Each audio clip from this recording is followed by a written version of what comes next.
We're live. Hello, everybody. Esper here. Thanks for joining us again. This is session 2 of the Land of Dreams and Nightmares. Oh, hold on one sec, guys. I gotta mute my YouTube. Okay, there we go. So I'm Esper, the DM in the darkness, and we have 3 players with us today. Let's go through briefly, if you all could introduce yourself and your character. We'll start with Adam.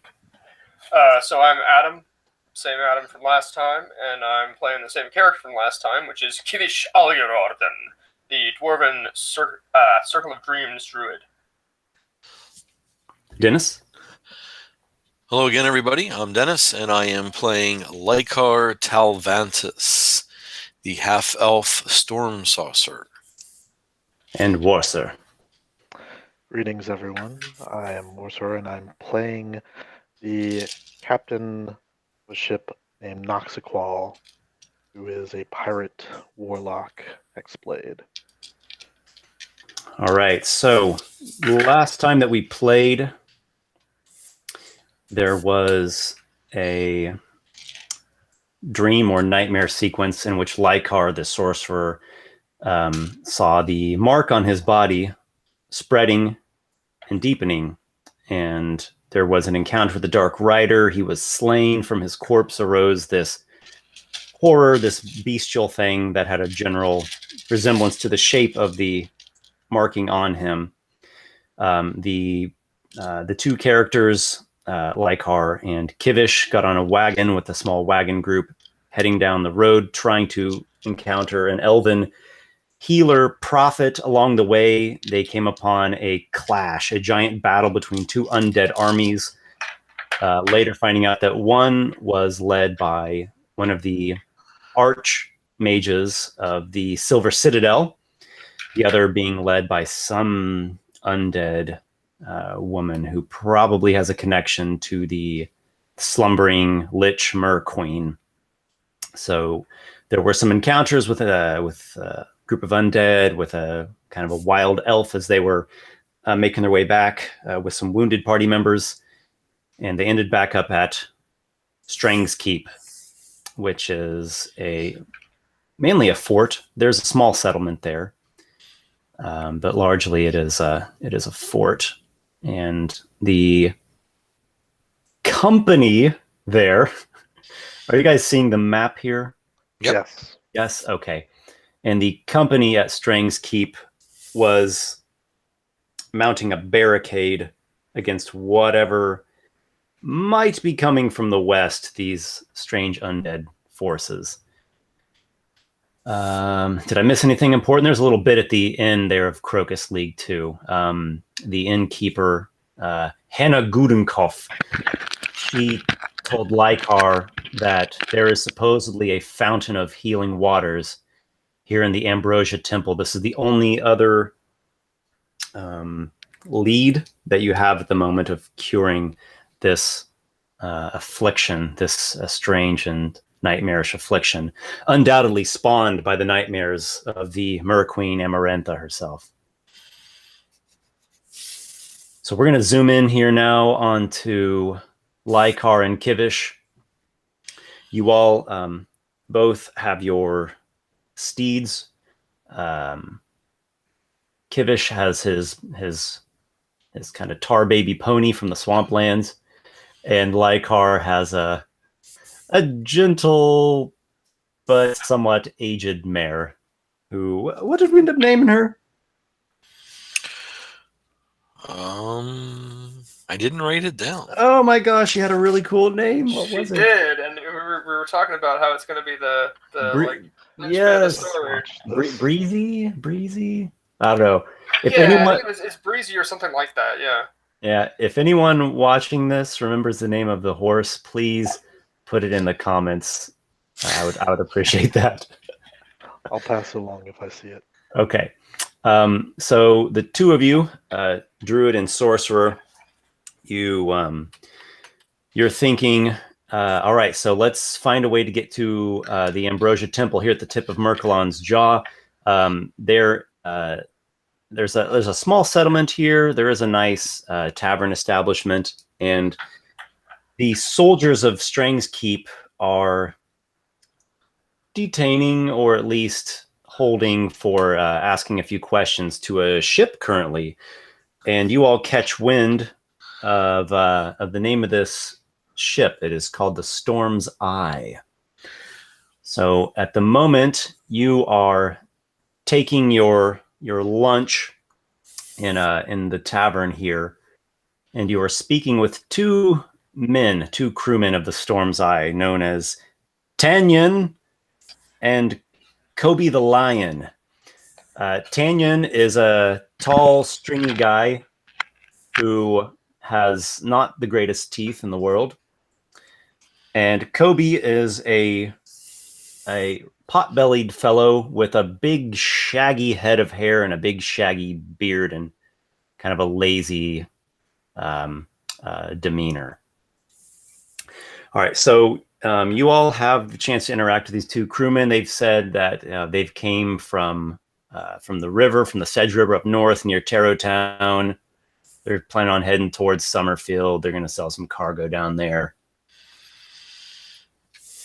What did you see to the west? There's talk of strange riders and ghoulish hordes. I do not know of riders that you speak, but we saw dead men walking and fighting in hordes and armies that opposed each other. There was dead man versus dead man. Maybe they just all killed each other, and we'll be free of having to mess with such things. Yeah, good thing we ain't going that way. This is Tanyan speaking here. Kobe just chewing on a hunk of bread.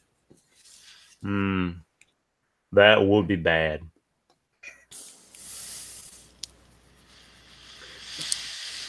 Do you all have interest in this ship? Yeah, so we hear that you are members on a ship. We are looking for passage to the south. Yeah, we're heading to the south. So as long as you just pay up a little bit of silver, I think we could fit you on board. You look like you might fit yourself in one of the crates. Put you down the cargo hold. I have enough silver to at least secure passage upon something that is meant for people rather than goods. But we had a bit of a rat problem. If you want to take care of that, maybe I can get you an offer. Are you the captain of this ship? I'm known around these parts. Captain Noxiqual. Maybe you've heard of me. Is this supposed to be him speaking, or is this Kobe the Lion pretending to be This him? is whoops, I let the cat out of the bag and said this guy's name is Tanyan. Please forget that I said his name was Tanyan. So you all have heard this name before. Noxiqual. Yes. He is one who is not to be crossed, not to be trifled with. So, what'll it be? Pay up 7 silvers each, and I'll get you on down to Summerfield. You know, actually, can I roll? I'm not sure what kind of knowledge check, maybe history, to figure out if I actually know anything about Noxiqual that I've heard of. Yes, you can. Okay. What would that be most appropriate for? Yeah, history is good. History. All right. I think it's pretty sure it's the same as everything but Arcana for me.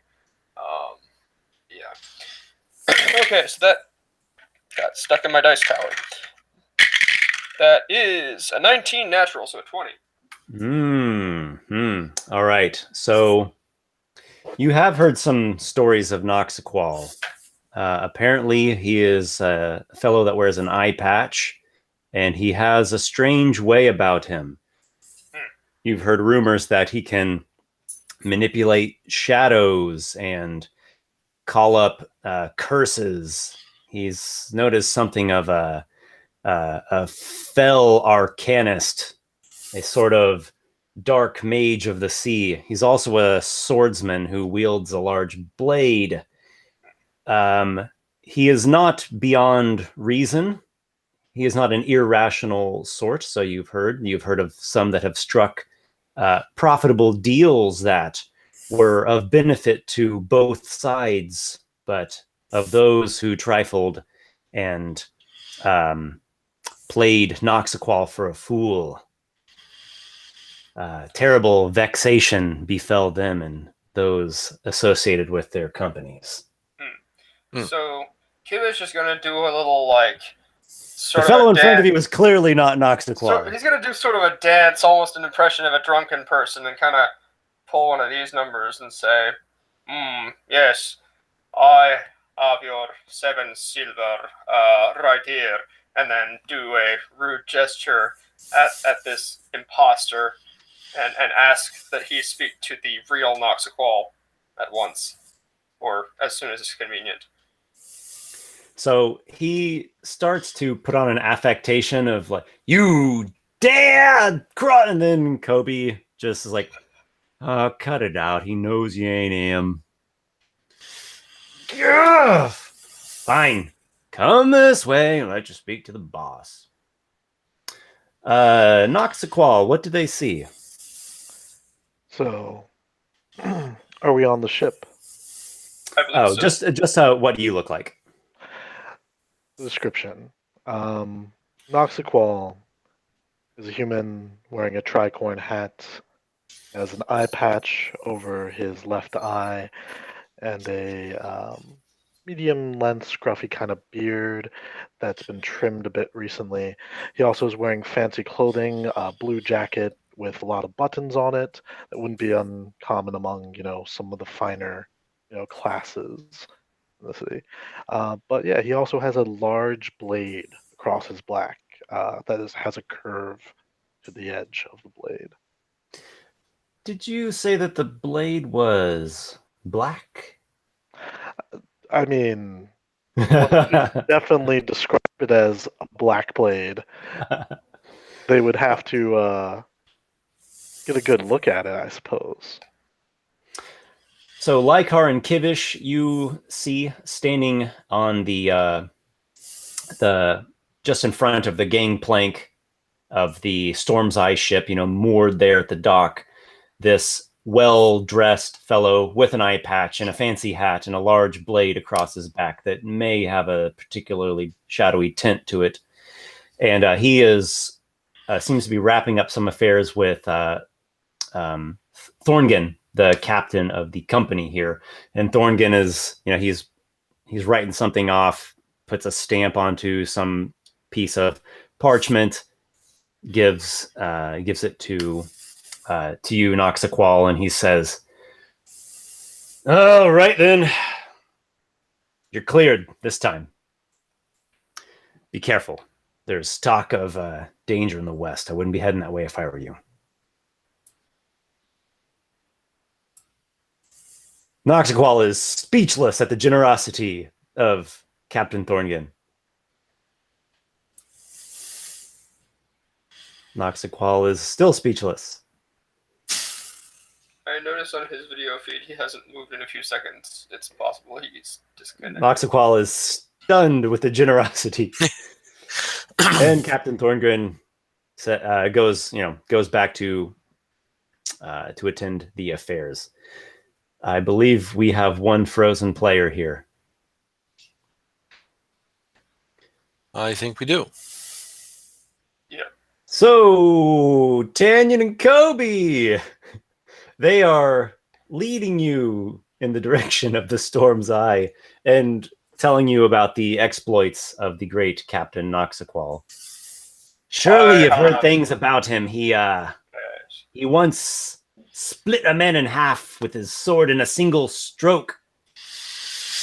I heard that was a halfling who had done that, but it was on his ship, supposedly, say the sources.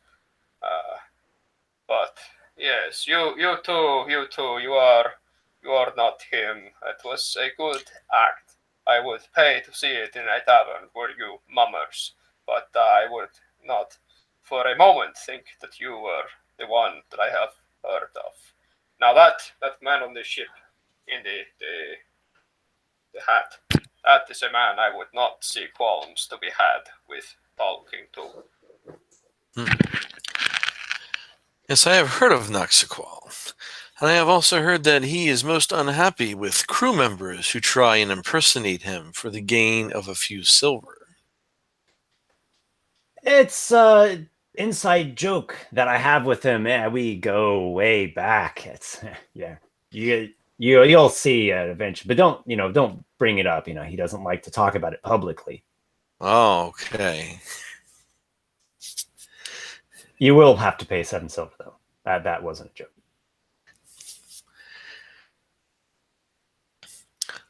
But hey, it seems like you all could cough up the coins and be none the worse for it. We could. I've got a message from Warsor here saying that the Wi-Fi at his house is experiencing some technical difficulties. And he is currently attempting to reactivate his Wi-Fi. Okay. Please stand by. We might have to take a short little break here, so just please stand by.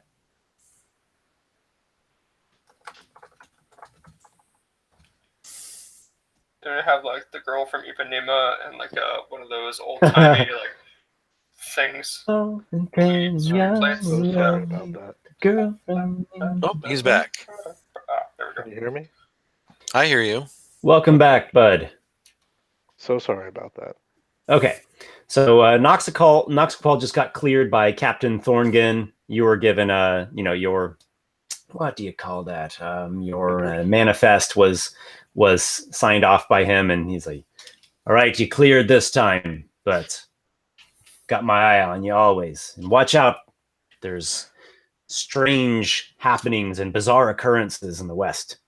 Noxiqual will tap under his good eye and be like, it's good to keep an eye on, folk. And at this, you see your two trusty crewmen, Tanyan and Kobe the Lion, approaching the ship with two unknown fellows. So you all can meet each other and speak. I turn towards them, facing them as they approach.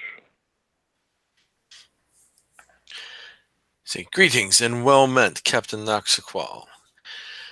You have a ship and we are in need of transportation to the south. Would it be agreeable to you if we could ride aboard your ship? Straight to the point, I see. I'm in a bit of a hurry. Are you now? That sounds like there might be a story behind that. Look over at the two crewmen and I say, "And you brought them to me because they have coin, I suppose?" Yeah. They said they've got the 7 silver each, and they just need a passage down to Sumnerfield. I look back at them and say, "Aye, you're heading to Sumnerfield? If that is the name of the port, yes, on the Sage River, this river. And what business have you down in Sumnerfield?" Going out to sea. Oh, really? So you would want me to take you somewhere specific then? If you If you're willing. It could be costly, but always willing if the price is right. I can pay, and I think my friend here can as well. Why don't you tell me where you're going, and I'll tell you what the price is. To sea.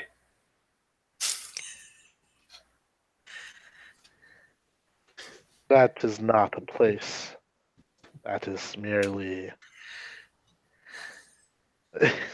So Tanyan's like looking at Noxiqual saying, they just said they needed passage down to Sumnerfield. I don't know about all this taking a pleasure cruise on the sea business. My good eye like locks on the Tanya, and like he gets like this little bit of a chill down his spine. Okay, you sort it out. Yeah. That I will. Now listen to me here, boys. I'd be willing to give you a passage to Sumner Field for a fair price because I'd be heading there myself. But afterwards, I had been planning on heading back north. Unless you have something worth my time out at sea, you might as well just take the road. Do you like to be uh, scratched at by men who are dead but decided at some point to stop being dead? You are speaking of the undead. I I know of these creatures, yes. Yeah, this is South I speak, which they are to the north and the west. They are fighting each other, but for how long I do not know. So it seems that the druid here is essentially telling you that going back up north is a bad idea, and so you need to just go ahead and head out to sea anyways, and why not drag along these two fellows? To be fair, I don't know it's that bad of an idea, but the place where we were is an awful bad place to be. All right. Well, if you want to, I'll take you to Sumner Field, but you have to tell me where you're headed. Otherwise, I'm not heading my ship out to sea just to go lollygagging around. Unless you're willing to pay me, say, 50 gold a day. Kivish holds up a single silver coin and sort of gives him a look like, as if to non-verbally say, "Are you serious?" I just smile. So, Lykarr, you are the one who has a bit of urgency here in getting to where you need to go. Is there any particular reason why you're withholding your destination from the captain here? No, I was just waiting until he was done. I'm basically I'm in need of passage to Murkalon's jaw via the sea. I need to find a temple there to cure an affliction that I have. I've And I heard need to of be this. there sooner than later. Would be nice. Well, if you be seeking the Ambrosia Temple, then you don't want to be taking Murkalon's jaw. Get there. Do you not know the terrain where you speak of? If we are looking for the temple, is like a piece of paper that you have thrown to the wind. It is neither here nor there. No, it's quite there, on the peninsula. So I've been told. So I have heard as well. What But is to say you we are don't going want to there? be taking a ship there. There are craggy rocks and no place to make port along the peninsula. Were I to take my ship there, I'd be risking my entire ship and crew for ne'er a chance to barely make it through those mountains to the temple. So if you want to make it to the temple, be wanting to make for that pass just to the northeast of here and go on foot. As you say. That's the only way I've heard tell that any sane man would take to get to that place. There's some insider information, and I'm gonna go open my Drekengrim map to make sure I know if it's. It's should be on the screen here. If you look on the there we screen, go. you'll see it. I see. Okay. Feast thy eyes upon the map. So the captain here, Noxiqual, he has said that the terrain of Murkalon's jaw is rocky cliffs and mountains, and that it's impossible and very dangerous. It's not somewhere that he would want to attempt sailing or trying to get a rowboat in there. He doesn't think there's really anywhere to land, and the danger of smashing his ship on the rocks is very real. Though he does clue you in that you're actually quite close to the pass here into this canyon that is the entrance into Murkalon's jaw into the peninsula. So that would be probably, it would take a lot longer of time because it's over land versus over sea where you can travel, or by river and by sea where you can travel faster. But obviously Kivish is going to be looking at Lykarr pretty much like every other minute during this because he's the one who needs to be there. I notice the look between the two of you.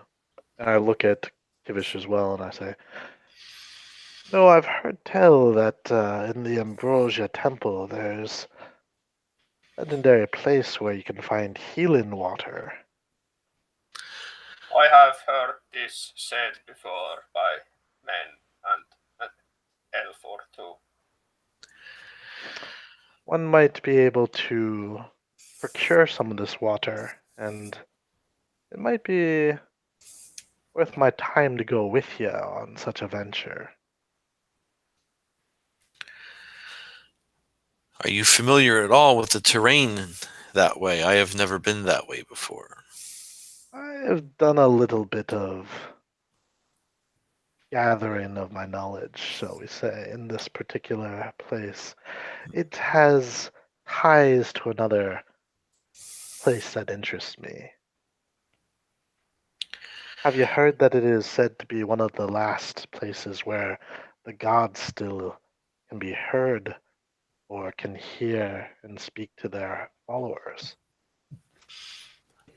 I have not heard that.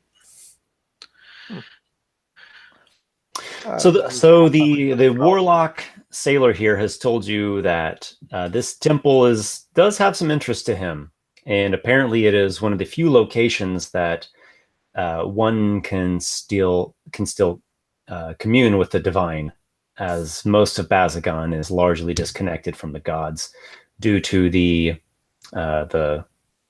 blight of the Mer Queen. Bazagon or Drekengrim? Oh, Drekengrim, the same world as Bazagon. All right, so we do see a little bit of mutual interest going on here. What do you think about going by land and not by sea, Noxiqual? Noxiqual prefers a ship, obviously, but he knows that sometimes when the profit or the things that you need can only be gained by setting foot on land, he's willing to go there, Mm-hmm. especially considering his own interest here. Yeah, his own interest, and maybe one can collect some of this holy water and turn a profit from it. It's worth the time, if nothing else, to see. You asked about the terrain, or maybe Lykarr was pondering the terrain. By the looks of the map, it is a rocky land, maybe a arid area or a badlands. It also looks like you have to make a choice in the canyon to go one way or the other at one point. Mm-hmm. Well, I guess, though it does come back around to the same path. Both connect. It's just perhaps... Yeah. That's true. One does go by a site which has a rather interesting looking icon of perhaps a lone mountain with a cave in it, which does capture the eye on that rather well-drawn icon there on that map. Thank you. All right, so it looks like we've got a plan of action. Noxiqual, are you going to still let your ship go southward? Do you want your first mate to take command of the ship, take it down to Sumner Field and sell the cargo while you're going on your adventure here?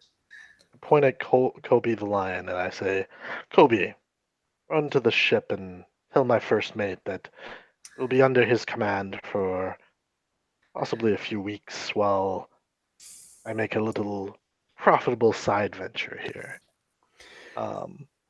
He's going to do as we planned down down south. Come back here and meet me here in a few weeks' time.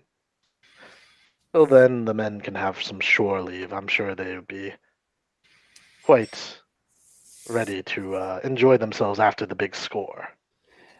Oh, Yeah, I'm sure they will. So we're saying bye for now? Well, you, Colby, you'll be coming back here. And you too, Tanyan. You'll both be coming with me. Uh, you're dragging us along on your quest. We don't get the shore leave and the brothel. Just think the profits that you'll be making when you're carrying a barrel full of that healing water back. There's barrels of other kinds of healing water that I would like to tap into. Aye, and if you serve me well, you'll be getting your share. But it's been so long. I mean, no problem. Tanyan. No problem. No problem. I got this. Aye. Kobe saunters off and arranges things on deck. So your first mate will be acting captain. The plan is they're going to go down to Sumner Field, sell the cargo, have a little moment of their own pleasure, and then meet you back here at Strang's Keep. Aye, that is the plan. All right, so you have yourself here a fellowship of 5 adventurers exploring on foot. Are there any preparations or otherwise provisions that anyone is interested in before setting off towards the pass there, the entrance into the canyon? Can Kobe and Tanyan get one of those kind of half barrels, not like the big ones that you need to like carry onto a ship, but like the keg like size little ones? All right, so Kobe the lion is going to be like carrying a small barrel instead of a bag on his back. Yeah. He's a relatively strong fellow. Oh, Tanyan will take his turn too. I'll get it. Excellent. So Kivish is gonna lick his finger and test the wind direction, and then pull out the small nymph carving of rosewood with black pearls for eyes that functions as his druidic focus, and is going to kind of look at it and speak to it and say, "Merexa, is this wise? What will you say?" I thought so, and then put it back, and then just sort of get ready for the time they're about to have. Mm. The weather has been gray, overcast, drizzly on the chilly side, and it's fairly well persisting. Not much drizzle at the moment, but it's still the sky is completely closed with gray clouds. Lykarr, any provisions that you want to put in order? I think maybe some additional food and water. But other than that, I think I would be good. I am very anxious to get started. Okay. So you go and you get some rations, maybe get an additional water skin. You've heard this is an arid land that you're going into here. That's an excellent point, considering that I'm never far from my ship most of the time. Let's see what I can get gear-wise.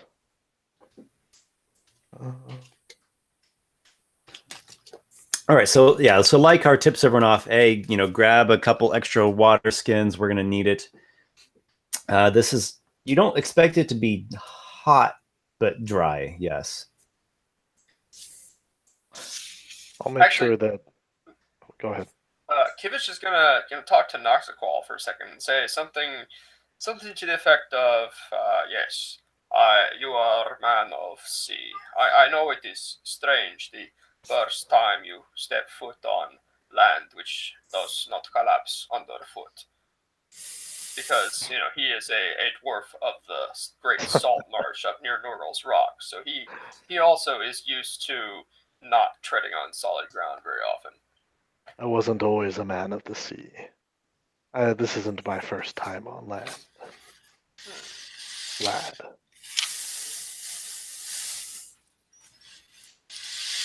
So Noxiqual seems a bit reserved, maybe sizing everyone up, but more or less you have major arrangements for this trek. Unless there's anything else of importance, you all will set off. Um, just for my own recollection, what do you two look like? Like, do you have weapons on you? Do you look more scholarly, bookish, or Yeah, good question. yeah? Well, Kivish is a dwarf, so he comes up to probably like mid chest on you, and he is clad in robes of black and yellow with a hood and kind of a pointed hat. And you get the distinct impression that there might be like plants or various fungi just sort of growing somewhere on him as he seems to pull them out from like random pockets at all times. I was He's gonna also ask, accompanied is by that impression because I see them all growing on you? possibly. He's also accompanied by a tar black and lustrous colored horse or mini dwarven pony with glowing milky white eyes, which looks kind of strange but seems to be a normal horse. Okay, nice. Lykarr is a thinner build, half elf, brownish, late, almost blondish brownish hair. He doesn't wear traditional robes. He has more of like a pair of pants and like a tunic, and they are like the color of the sea. And they do sometimes in different lights they do shimmer different colors. Maybe reckoning from his storm sorcery mastery. I like this guy. And I am much obliged for you to come along and help me with my time of need. So the group of you all set off from Strang's Keep. There's a large arching bridge that is taking you to the other side of the Sedge River, and from there you just totally veer off of the Starfall Road and are going on foot through an area of plains. The ground as you go will get a little drier, a little more rocky, and the elevation starts to vary and go from a rolling plain into areas of step hills, and here and there you'll see maybe a little dry creek bed. You travel for an amount of time, a good day's travel. You get well into the next day. Silent, heavy clouds remain overhead. There's also a strong wind that's blowing, kind of a northwestern cold wind. And you make a camp.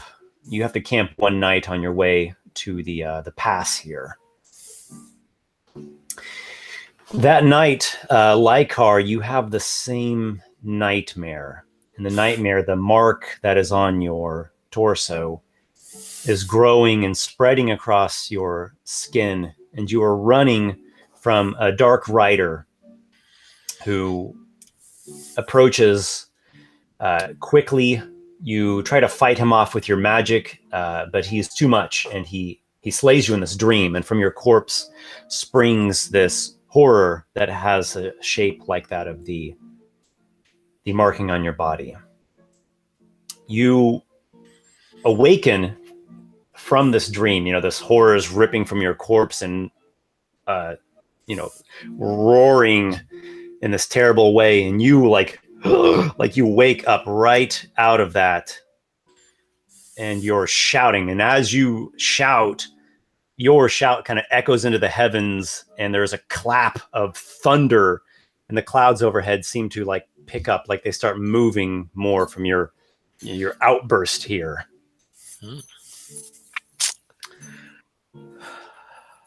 You see some ripples of silent lightning in the clouds overhead, and a bolt of lightning comes down, and as it does, it illuminates a ridge, and you see also obliterates Noxiqual. And Noxiqual scatters into the wind. He'll reform. He'll come back as a bunch of bats.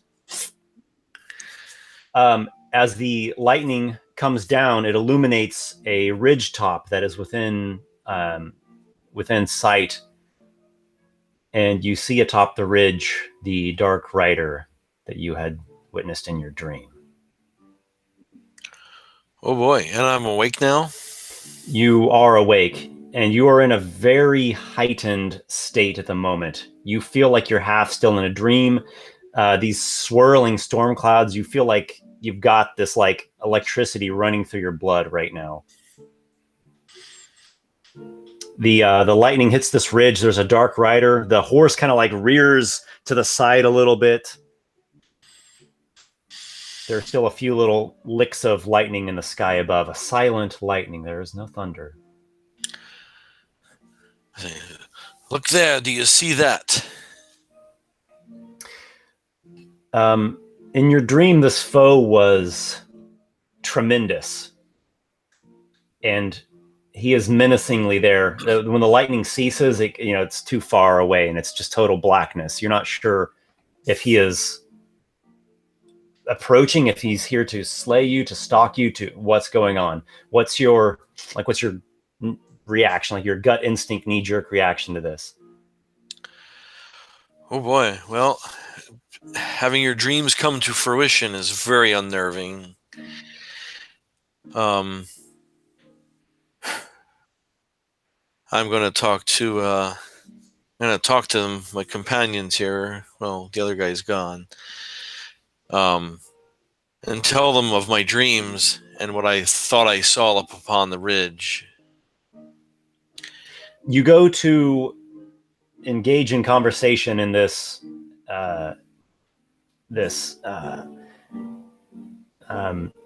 energized, galvanized, like almost storm reverberating state you're in, and your words might come out a bit erratic and intense, and you clearly hear the sound of hoofbeats approaching.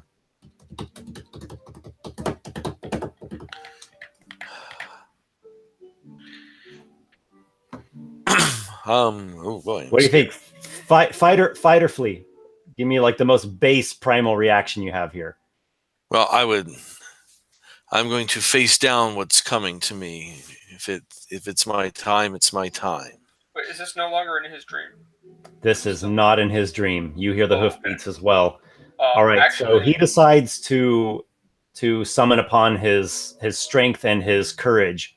And as you do, you feel connection to the storm clouds ahead. Like you even like raise your hand and you feel like the lightning is at your command. I will, if I can, I will like send like a bolt to maybe light up what's coming. All right, you send down a bolt. Lightning sprays from the ground. The rider's horse rears back. Mere seconds away, as though the lightning bolt had specifically been trying to attack this foe. Actually, if we're currently down one person, I'm going to very quickly go see what a cat wants, and if he can be placated by simply putting him in another room and giving him a treat or food. Okay, so you're at the saloon at the moment, Lykarr. Tell me what's next? Do you keep at it? Do you scream? Do you? Do call? Can I make any? You shout to the heavens. Can I try and speak out to the Dark Rider? What do you say? What do you want with me? You haunt my dreams, and now you haunt my waking hours. A voice like a great whisper echoes across the field, and it comes to you. The Merqueen calls you.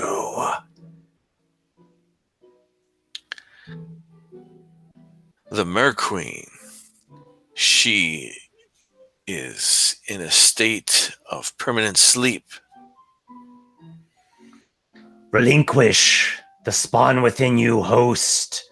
Do not resist her powers beyond your imagination. Maybe so, but I am not ready to give up who I am yet. Begone. At the begone, do you call down more lightning? What do you do? Sure. What do you do? Yeah, sure, if I can. All right, you still feel this power flowing through you. There's something in the sky above that's strongly connected with you. You feel it running through you. You call down more lightning, and this time it strikes the target. It's a straight hit, and lightning runs through this dark rider. The horse screams. There's like lightning like spraying out of its mouth. You're not sure if this is a real horse or a ghost horse or a demon. You're not really even sure what this is. But this thing just lights up with this kind of bluish lightning, and there's like this. And there's a scream of a wail of this creature facing imminent destruction, and it turns and flees back up the ridge.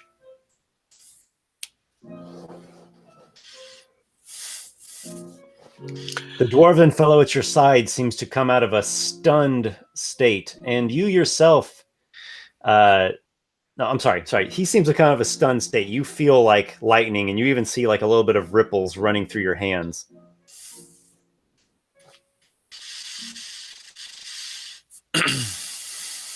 Did you hear what the rider said? Out of character, no, I didn't. What did you say? That he said? So the writer was basically calling him a host, and that he was there to awaken or birth the spawn within him, and that the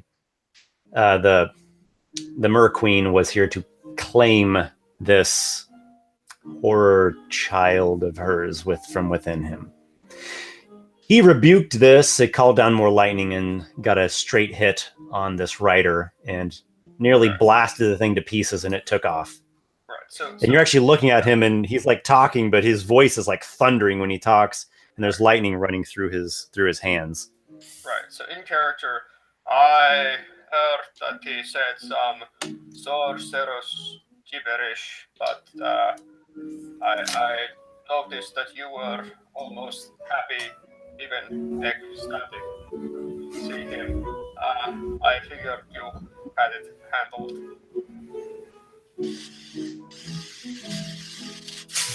We must make with all haste before this affliction does take hold of me. I would hate to see what the Mer Queen's designs are on me. I know of dreams and I know of nightmares, and I would not want to see you turned into a nightmare. Is there somebody actually playing the piano somewhere? Or is that just... Yes, can you hear the piano? Yeah. Okay, yeah, it's my roommate. Okay. It's that, I almost want to say I recognize the piece, but I'm not sure. He plays classical. He also plays Latin music. Okay. So we might get some tunes to accompany the adventure. Yeah, it's pretty good ambience. Warsor is attempting to restart, so Alright. maybe Noxiqual will be reforming out of the shadows shortly. Boy. Okay, well, since we're waiting for him, maybe I will go refill my cup. It's empty. Okay. I'll be right back. Okay.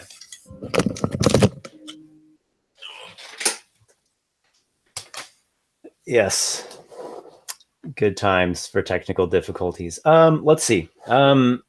So your friends are in a pretty bizarre state at the moment. One seems to be channeling the storm, or maybe the storm is channeling through him. And the strange one-eyed fellow seems to have just slipped away into the darkness.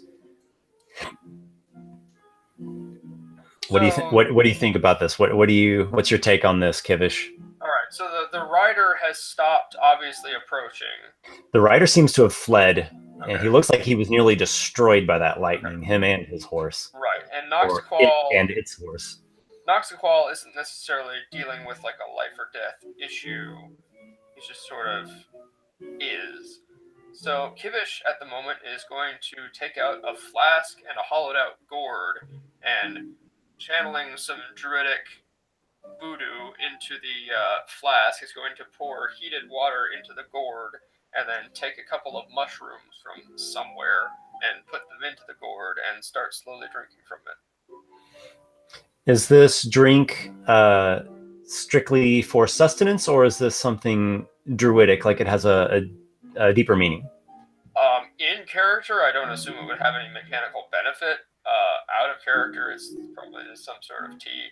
Mm-hmm. Does Kivish have any particular interest or affinity with storms? Not really with storms, mostly just with like swamps, wetlands, salt marshes, places of like dark water. Yeah, storms are a little bit foreign to him, as his home is in a place that normally will have like absorbed a storm that's rolling off the ocean before it actually gets to it. Mm-hmm. Okay, so it's not something that's all too foreign. I mean, he's a druid. He's connected with the land, but storms are not. They're not like a close sphere in his personal ability or style. Not really, no. He's more in tune with the ways of the moon and with winds or earth and Mm-hmm. even some poisons and plants. What's his reaction to this occurrence here? Is he freaked out? Is he overwhelmed? Is he stupefied? Is he?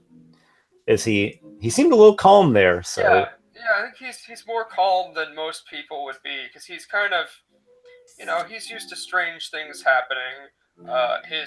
He rides around all day on a horse that crawled out of a tar pool all of a sudden one day when he was investigating his strange goings on. So he's no real stranger to the nightmarish nature of the land of dreams and nightmares.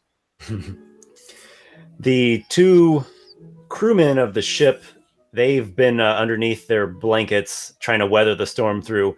Hi, she's a blowing. The rider disappears and does not come back for the remainder of the night. While the others are able to sleep, Lykarr does not sleep at all. You are just overcharged with energy, and you don't feel tired. You feel completely energized by dawn. And as the sun cracks over the horizon, from the shadows seems to reform this one-eyed fellow Noxiqual. Sorry. Welcome back. I thought you were away. Well, I was.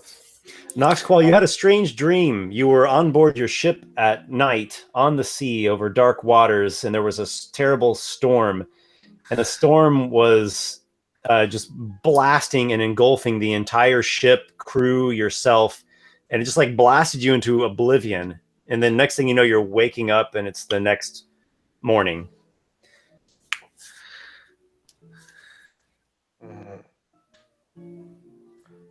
Did anyone else have a strange dream last night? A small one. The Dark Rider came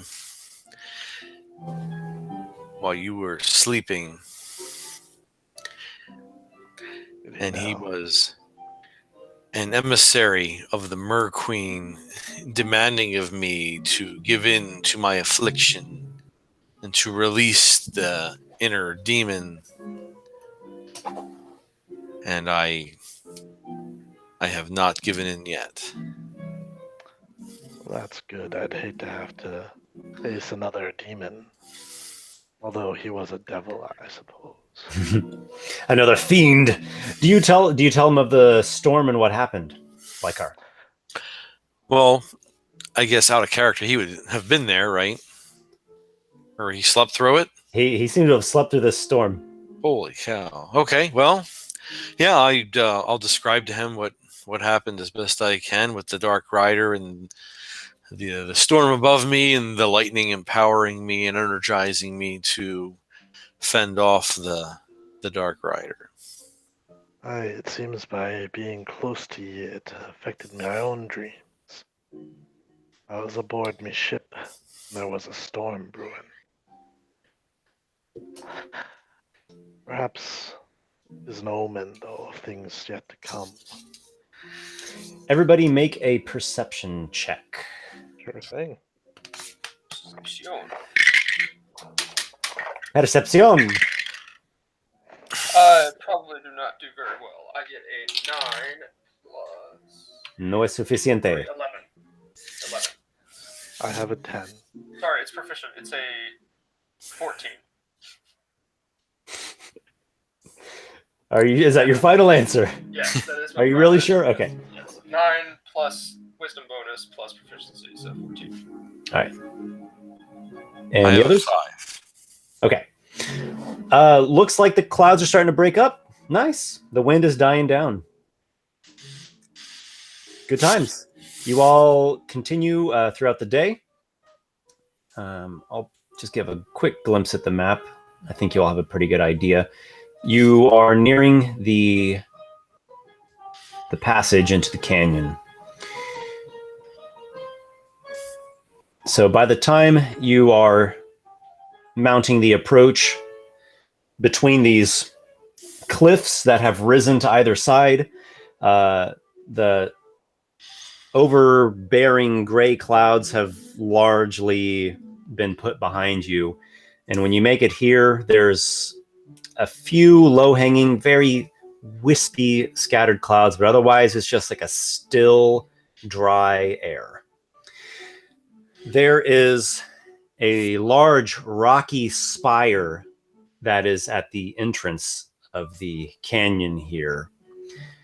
And it takes you some time to actually walk around it. It's a massive rock formation, huge, gargantuan, one might even say. And these cliff walls of the canyon are towering on either side of you.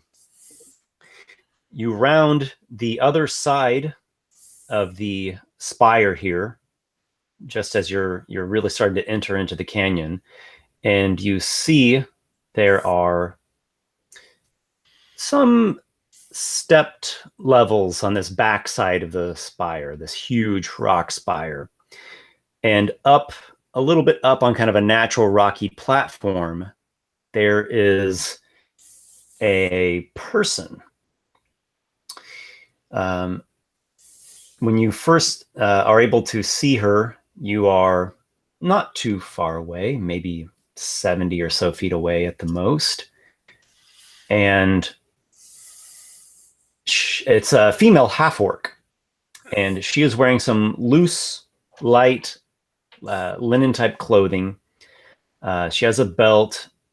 Maybe she has a little camp up there. It's kind of hard to see. It's up on a higher ledge. She's up a good 40, maybe 50 feet above, and she is balancing atop a rock, kind of a boulder, and she's balancing atop it. She seems rather meditative. One eye opens up. Who goes there? A gruff Kivish voice imitates shouts a down bird from the call. rock. Kivish imitates a bird Travelers. call, like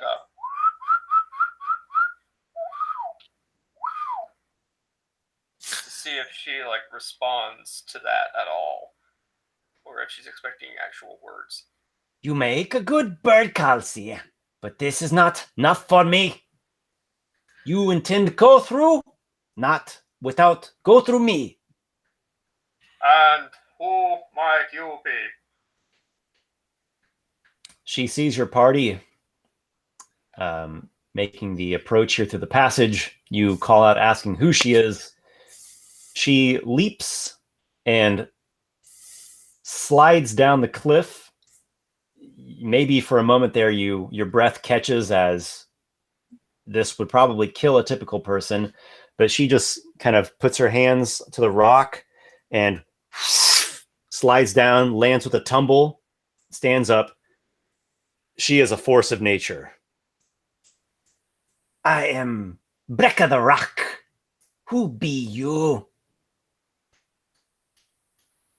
I am not from here. I am from a land where the ground beneath your feet is like as not to be made of mud and suck you in like a quagmire.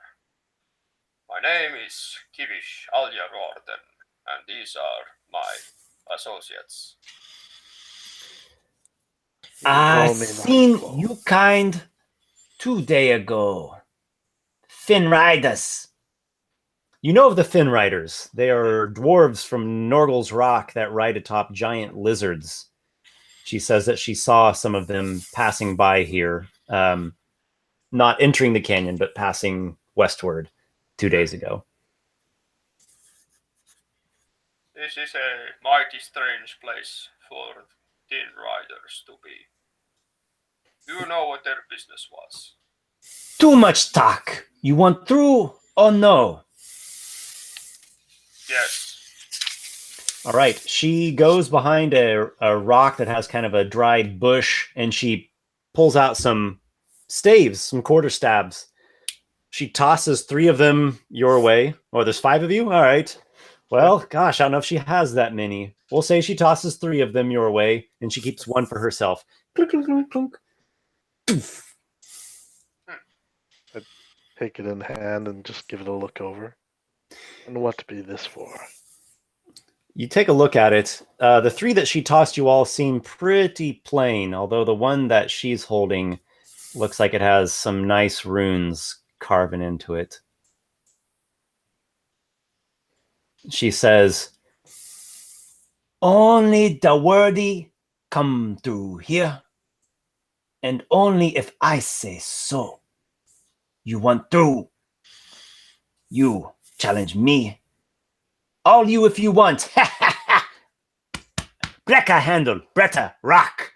Are we supposed to fight with this weapon? She looks at you and she says, you want to fight me with your sword? You attack me with your blade? That's what you want? I would like to pass by without unpleasantness. Surely we can Kivish come to an points arrangement. to Noxiqual as if to say what he said. Noxiqual, make a persuasion check. I would be more than happy to do so. That is a 21. Total. She says to you, I am guardian. You, tongue, now enough. Unless you do other thing with tongue. You like what you see? Also, I- based on the whole thing she did with the rocks earlier, Kivish kind of does. Because she's clearly in tune with nature, but at the same time, he's not really going to pick up the staff she gave him. She basically leaves it at that. She says she's the guardian of this pass. Only the worthy can go through here. And she requires trial by combat. Okay. So Kivish is going to ask, you say 10 riders have gone past here. Why were they worthy? She slings a dirt clod at you. Okay, all right.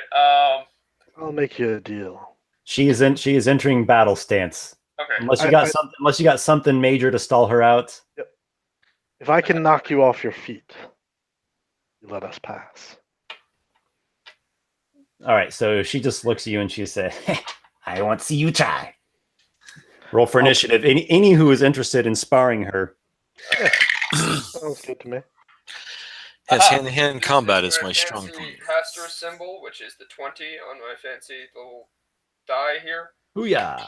So that's plus a I have a total of 20. a 17 22 plus 3. total. I'm going last. I rolled a 1. Oh.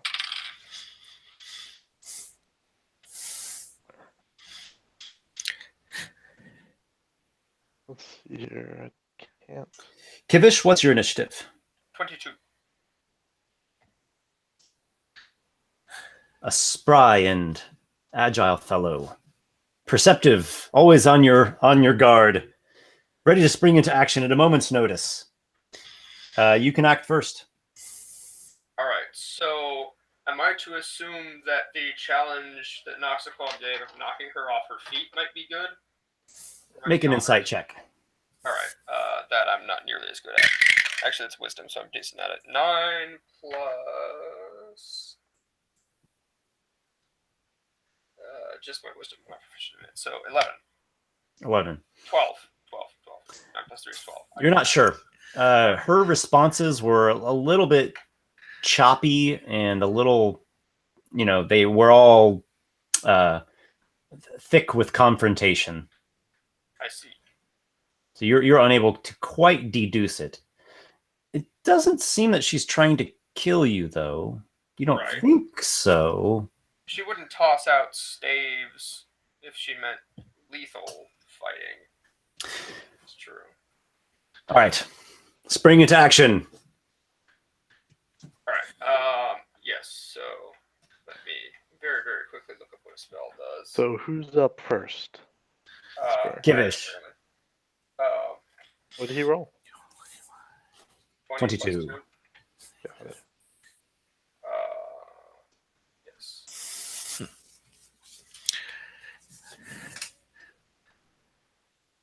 Kivish is stroking his beard, trying to recall the words to his spell. I would like to gather a tiny fan and a feather of exotic origin, and combine them with the required verbal and somatic components to conjure up a strong wall of wind that rises from the ground at a point that I choose within range, right in front of her.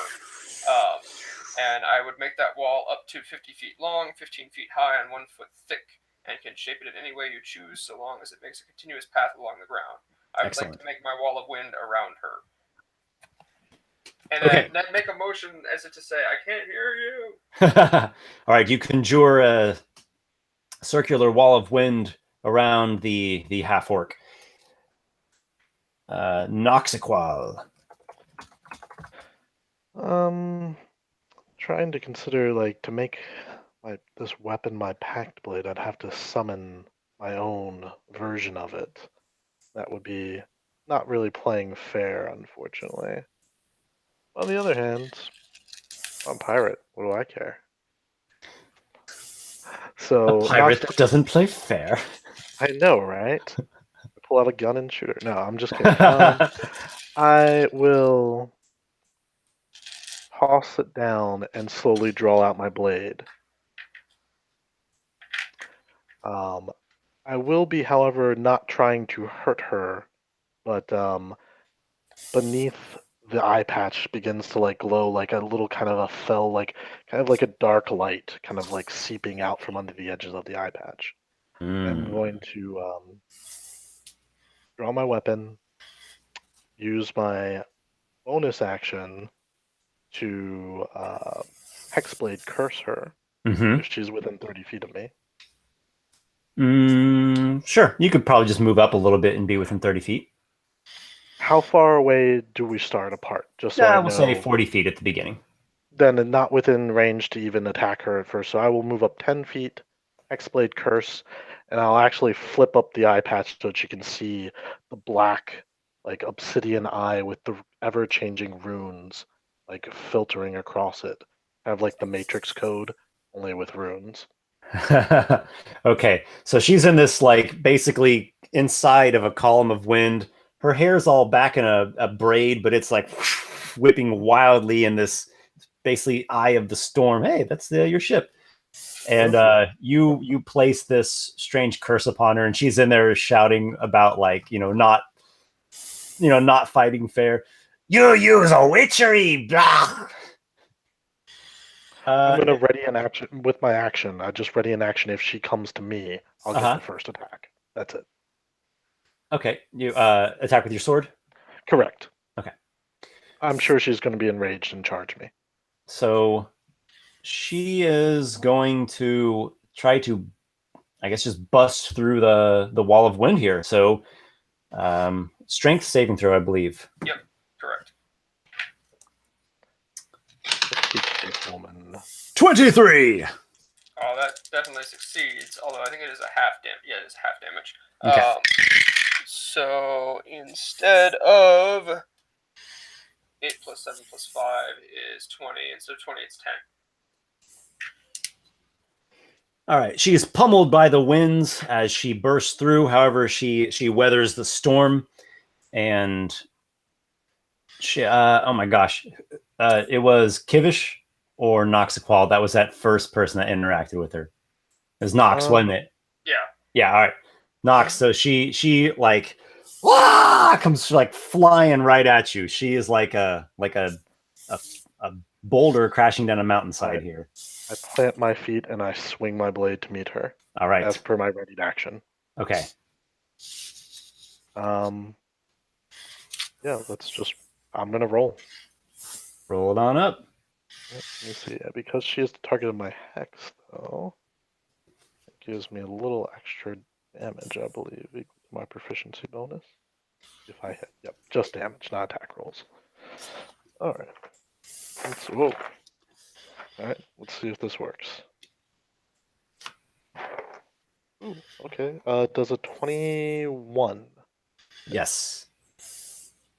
Then I'm going to use my Warlock Smite ability that I've never gotten a chance to use, Eldritch Smite. Mm. So I'll expend one of my spell slots, similar to how Paladin does. Mm-hmm. And because it is a 3rd level slot, let's see, that does 1d8 plus 1d8 per level of the spell slot, so 4d8. Okay. It also knocks the target prone if they're huge or smaller. So, 1, 2, and then a bunch of d8s. As basically, my blade seems to kind of go insubstantial and just completely hit them in an unexpected way. All right, that is a lot of damage. And I am going to not be trying to kill her. I'll keep that in mind. 21, 30. All right, 30 points of damage. Some of it is force damage. I can separate that out if you need. Nope, no need. All right. So that's a good hit. You knock her down, but she, like I said, she is a tough, just living force of nature here. But she hits the ground, bam, hard. Maybe she didn't quite expect that. She jumps back up to her feet. Out of game, that's using her bonus action there. So Totally understood. You at least wasted that or took that away from her. All right. And she strikes at you. So the staff goes whirling at you, and then she also does a kick, like kind of a martial arts kick. Yep. Oh, on the table. Probably hits. Okay. So first we have a 24. That's going to hit. One moment. There we are. Okay.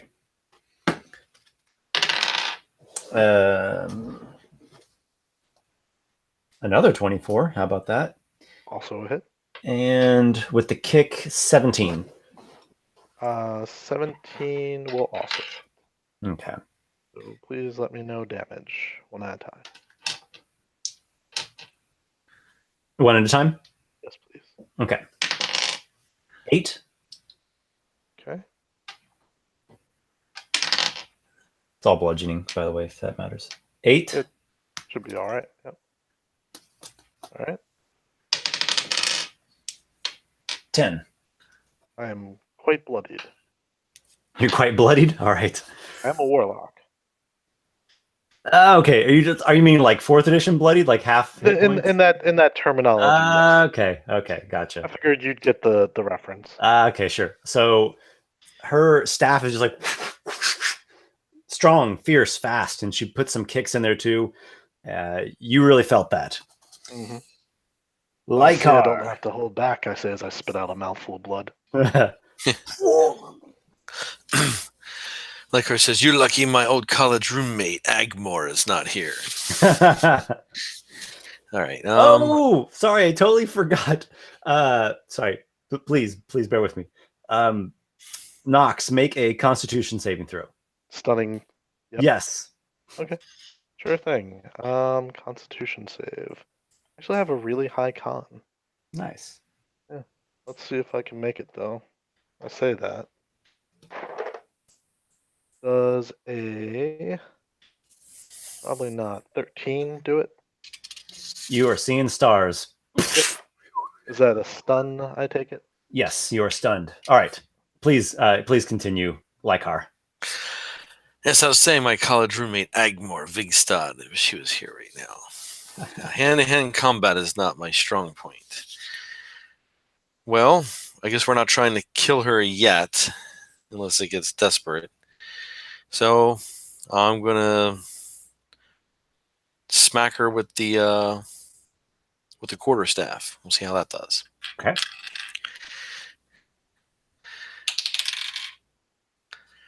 No, that's like 3, 6, 7. Clack. Wood meets wood. Kivish. All right. So Kivish is going to inspect the situation for a moment, and seeing that she's not down yet, is going to close the distance a little bit and use some somatic components, some gesticulating, some hand movements, possibly to turn his hands into some fungus with an OUS, claws of swamp mauling, which out of character is the spell Primal Savagery, Uh-huh. and is going to make an attack with that.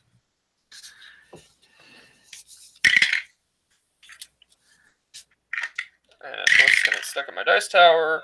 Then I'm going to roll it again, so it's not stuck, and it's a 19, which is going to be plus his.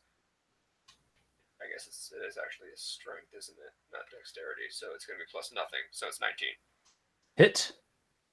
Okay, and he is going to do with that a mighty, not that much, but a d10, 7 damage. Ah. So that seems to sting her a bit. Nox, you are stunned, I think, until the end of her turn. Yeah, until the end of her the end or the start. Either way. end of her next turn. So now we're back to her. She is going to take advantage of the stun state at the moment. Oh, also, I don't know if acid is a particular thing, but that was acid damage that it did. It seemed to sting. Ah! All right. Well, this is the end of Nox. Nox. Nox is going to get some Nox. 25. Yeah, it's gonna hit. 13 bludgeoning. Still technically standing. All right. She swings again. Same 24 as before. Yep, and anything that you roll is going to put me down. Okay. Whack! You go from seeing stars to seeing darkness. You are knocked unconscious. Okay.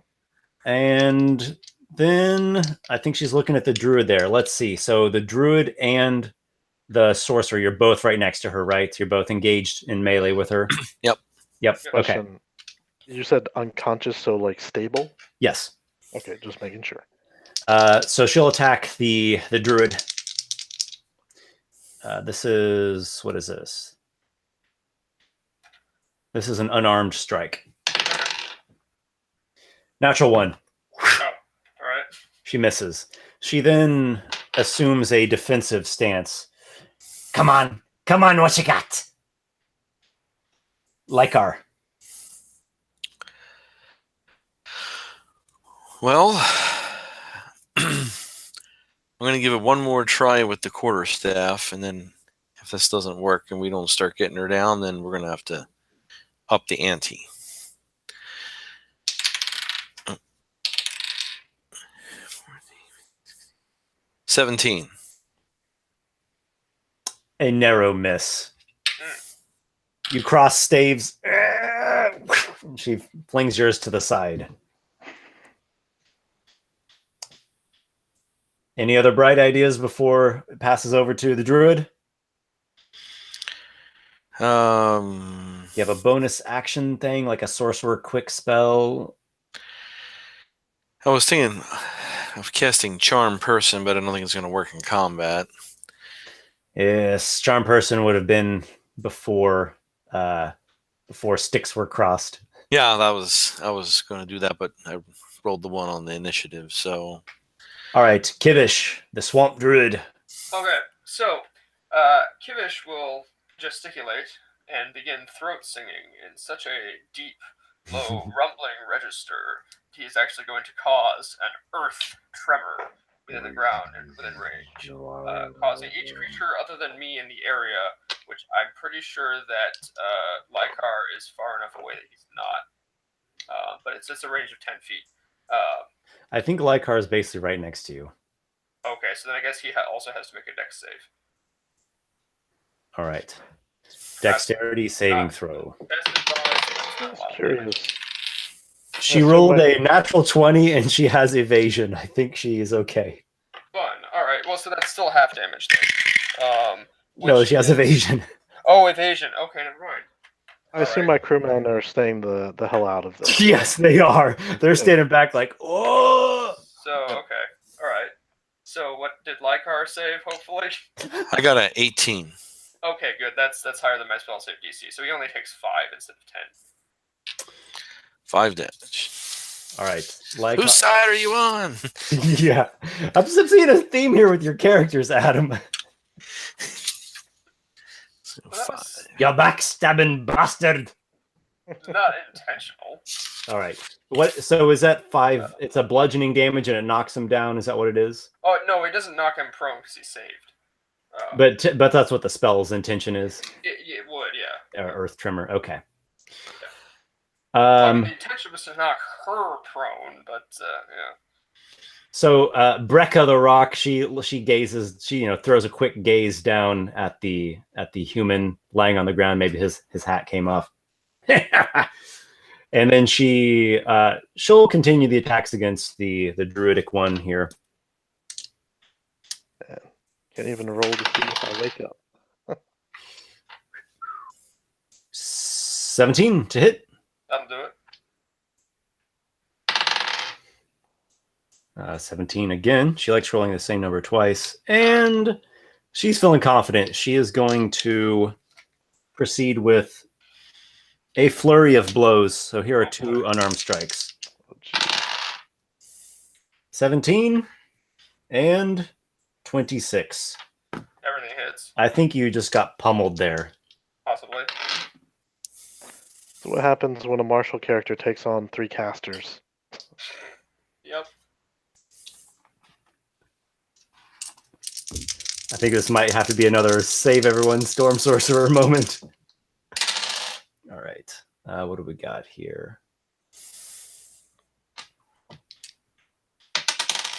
37 total bludgeoning.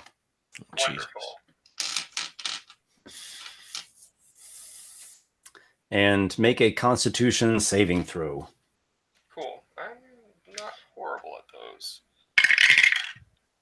And it's a 17 plus 2 is a 19. Success. So you have been badly pummeled, but you are holding. You're still standing. You can say that much. Sort of. Do ya yield? Her one eye bulges. Eh! She strikes her breast. Breka the rock, you not pass.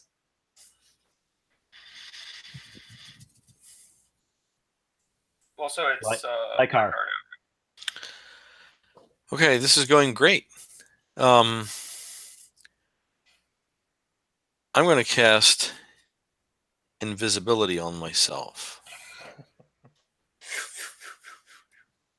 And if I'm invisible, Quickly. I can move away from her, right? While I'm invisible. Yes. I will go off in a random direction Okay. just to get away from her. Footsteps crunching on gravel goes running off that away. Okay. Seems like a good way to survive. Well, we may go with the invisible fireball thing here again. Oh shit. That could kill us. Well, that's why I'm hoping she's going to move away from. Of course, you Knocked can out also people. do nothing to her if she just dodges it. So, oh, Sir Dwarf, So she's gazing you down. What do you reckon? I assume she has more movement than he does. But either way, in response to her "Do you yield" comment, he's gonna stroke his beard and say, "No," and literally pull one of those, and in doing so, cast Erupting Earth and Erupting Earth. cause a fountain of churned earth and stone to erupt in a 20-foot cube centered on that point, which is like her, causing her to make a dex save, which Okay. she's probably pretty good at. Indeed. Tanyan and Kobe are watching this all play out, and they're like biting their nails. The earth erupts. Whoa! All right, she'll make her dexterity saving throw. 13! Oh, goody goody. My spell save DC is a, let me check, I think it's a 14 or it's a 16. Let me. Is it bad that I see one of the two character pirates being like played by a young Keanu Reeves? Yeah, I think Tanyan might be more the Keanu Reeves. Kobe is more like the lion from Wizard of Oz. Yes, my spell save DC is, a matter of fact, a 14.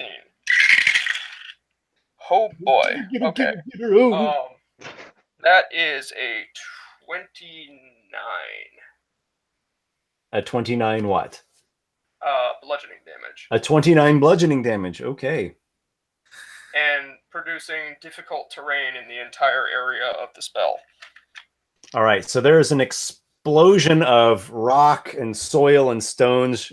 Does she fall prone from this? It doesn't actually say so in rules as written. Okay. So I guess not. Nonetheless, she's cut up and she's like a rock cracks her upside the head. Blood's like coming down her cheek. And she's like, ugh, ugh, ugh. She seems to be getting pretty worn down now. She does her own little blood spit, wipes her mouth. Ragged breath. Also, with the remaining move action, Kivish is going to backpedal as far as he can get. So a full 25 feet directly to the reverse. She will make an attack of opportunity. Are you okay with that? Are you aware of that? Can I disengage? That's an action. Oh, okay. All right. Yeah. In that case, no. He'll just stay where he is. Okay, so you don't risk it. And she's looking very worn down. She will strike you. No big surprise there. You rock, friend. I rock. Let's rock. Natural 1. Okay. 23. Yeah. 11. Bludgeoning. Okay. And she'll go with the flurry of blows. Sounds like the right plan of action. 13 to hit. No, that will not. 17 to hit. That will. Okay. Her unarmed strikes do not seem quite as potent as that nice staff that she has, but they pack a punch. 19. No pun intended. What you did there, I heard it. Did I say 19? I meant 9. Okay. Kivish reaches out, since he's close enough, and pats her on the shoulder and says, "Very good work. Though, do be careful. I would not want you to get hurt, and he sort of motions in the direction in which Lykarr went invisible, and then he closes his eyes in meditation and slips into unconsciousness. All right. The swamp druid goes into the swampy haze of unconsciousness. What are you thinking, Lykarr?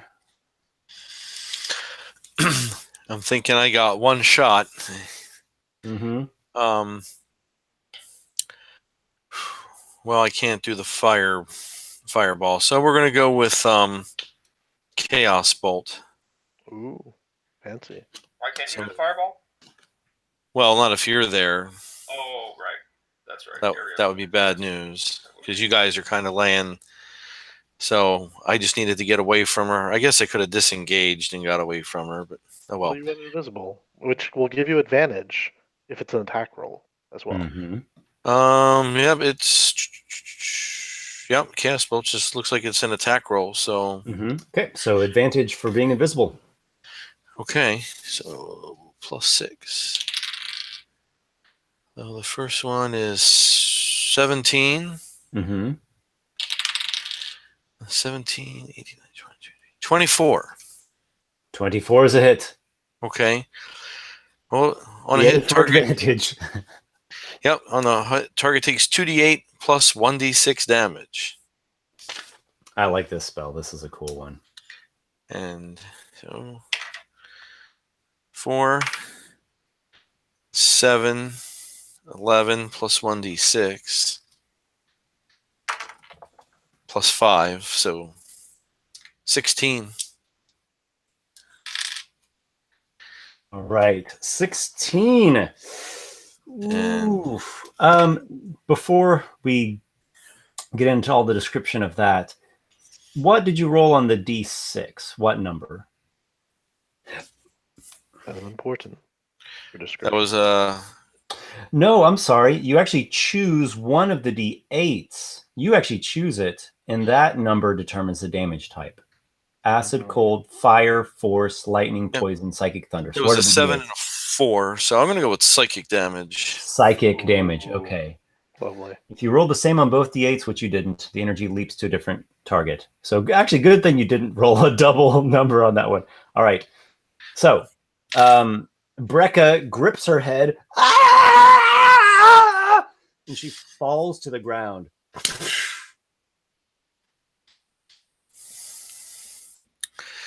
Do you yield?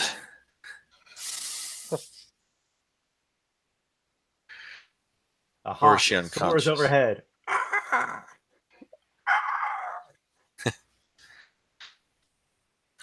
Okay, well, I guess she yields. She's unconscious. I can't wait for like Tanyan to go over like, well, I guess I'm the winner. Takes her staff. So, sure. Tanyan saunters over. Yeah. That's right. He goes down to pick up the staff, and Breka grabs his hand. Oh shit. She like does like a twist thing and gets him like in a hold. You want me to break this off and beat him with it? She shoves him out of the way, and he's like, "What? What was this?" Do you yield? And She, give us the right of entrance to the canyon. She kind of like gets up, like with her hands on her knees. You all got balls of solid rock. Can I wake up? And she does this sort of gesture. You are worthy. You may pass. The one guy Kivish that's still awake. sits in silent meditation, still asleep. Yes. So sounds like a short rest is essentially what happens here, as you all are kind of given a moment to recuperate. You all each have earned a milestone as well. Awesome. So Cool. that's a short rest is up to how many hit dice of healing? You can spend as many as you want. So if you want to just do it like one, see how it goes, roll another one. Well, I'm You have- running a lot. You have 5 total because you're 5th level. Yes. So that's 6, and I'll spend another. That's 8. That's 14. I'll spend a third, and of course I'll drop it into the pits of oblivion, and then I'll push it out and roll it again. That's another 8. So that's 16 plus 6. So that's 22 points of healing. So All right. Kivish wakes up. Short rest. We're gonna heal myself. That was a pretty low roll. Second. Question: when you restore hit dice, do you round up or down? If we're on like 5th level, for example, do we gain 3 back or 2 back every day? 2 at the end of a long rest. Okay. Yeah. And I will spend 3, I guess. Give me. Oh man, that's really rough. I got the shit kicked out of me. Mm-hmm. Might want to change your trousers. I know, right? Yeah, I got like half a turn. I don't think I even made it to round 2. As soon as Kivish notices people waking up, he is going to gather together some honey and some cedar oil, some herbs and some mud, and roll them together into a poultice in his hands, and apply 2 hit dice each worth of his Balm of the Summer Court to Noxiqual and Breka, Oh, was that good? who are healed for 9 and 6 respectively. So that's 9 to Noxiqual, 6 to Breka, and I've spent 4 of my 5 Balm of the Summer Court dice. Oh yes, I'll take that. So she's like, you're putting the balm on her, and she points to her thigh, and she says, "There, really hurt. Massage there." Okay, sit there. The dirty half orc. Reaction. You can't help but notice the lovely musk of this highly athletic and muscular half orc. He places into her hand a small burlap bag of shupmush, which is dwarven for mixed. It's a mixture of walnuts, chestnuts, pine nuts, and dried cranberries. You gave her trail mix. Yeah. She takes a handful and eats. I like it. Here, you have these. She reaches into a bag and hands you what appears to be a dried lizard on a stick. Cool. Is this meant to be food? It's lizard jerky. Okay. All right. Then he's gonna take a bite of it. If it was meant to be something else, he might like try to wear it. But yeah, he'll take a bite of it. Noxiqual is holding his side a little bit after getting that pummeling, and he's like, "You fight pretty well. I put Maybe I about could the convince taste you of to join my ship's crew." I am the guardian of the pass. You Here are is my good at place. You are a worthy opponent. You got my tunic dirty. And you use a trick magic like dirty man. I would say that he used his wits, even the playing field. Otherwise, she says you're free to pass. She warns you that this land is rocky. It's hard to find places to make rest here that are comfortable. Before we go, do you know anything about the Ambrosia Temple?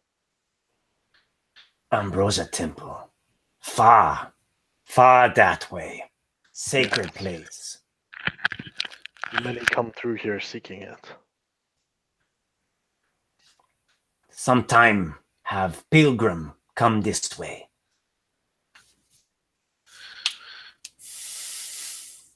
And when they return, are they healed of their afflictions? She says something. Do you speak Orc by chance? I do not, unfortunately. I speak. All right. She tries to speak to you in her native tongue to kind of. You're not sure what she said. She's just like. She seems to be explaining herself much better, but she's like, you're not getting it. No. Is good. Go. Take heal in this temple place. Yes. Is holy place for go to waters, good waters. And people return. The pilgrims return this way, yes. Yes. You come through, I say. You may come, then you may go. Is fine. You not No, fight me every time. No, this That too is much. what I was about to ask. Unless you want, we have fun. I was about to say, I don't think that my men here had the pleasure of your. There are men here? Like we've been hauling a standing stone this whole time? So Kobe hears you say that, and he's just like, oh gosh, oh gosh, oh gosh. And Tanyan, he just plays it like a joke. He's like, oh yeah. He doesn't even come close to taking that literally. Perhaps You we'll want bring. fight me anytime. I happy do so. I like this. I want wrestle this one. She points at the dwarf. So in response to the pointing, he speaks at her, if you can call it speaking, in a system of whistles, clicks, grunts, and hand gestures, maybe some scents sprayed in the air, by which I mean druidic. Does that produce a response? This is mating dance? Okay, then he speaks in what passes for common and asks her, "You say you see thin riders. Where do they go?" Fin riders. Sometime they go for my front. She points, back away where the entrance of the pass was. Oh, they turned around? She explains that they were heading westward. Okay. Here, can you see this? Right. Yep. Okay. And then he's going to pull out. So it sounds like they were coming. Sounds like they were coming this way. Right. Okay. I see. Gotcha. So she saw them passing by, not actually going to her canyon. All right. No, they no come this way. They no come in here.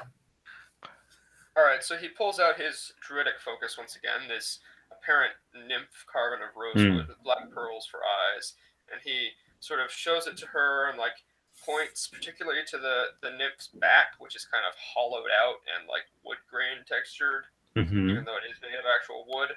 And he says, "Do you know?" She takes a gaze at your statuette, and she says, Fin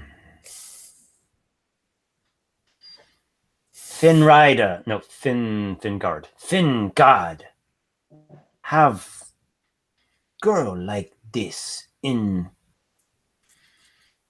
She says like some word, but it doesn't make sense. Not that it's a different language, that she doesn't know how to say the word right, so she's just like mispronouncing things or saying things wrong. But it sounds like the Fingard had some kind of nymph girl with them. Weird. Captured. Okay. All right. With that answered, he's going to start rubbing his druidic focus with cedar oil because it's very dry in these parts, and he does not want the wood to crack. She says it's a good idea for you all to take a nice good swig from your water skins and go fill up at the well she has. One last question, Breka. There seems to be, in my recollection, a split in the canyon ahead.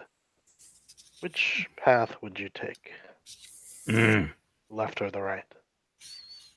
You go through canyon for time. To left side have Horncone Lodge. To right side have Cactus Forest. To middle have Pledrafel.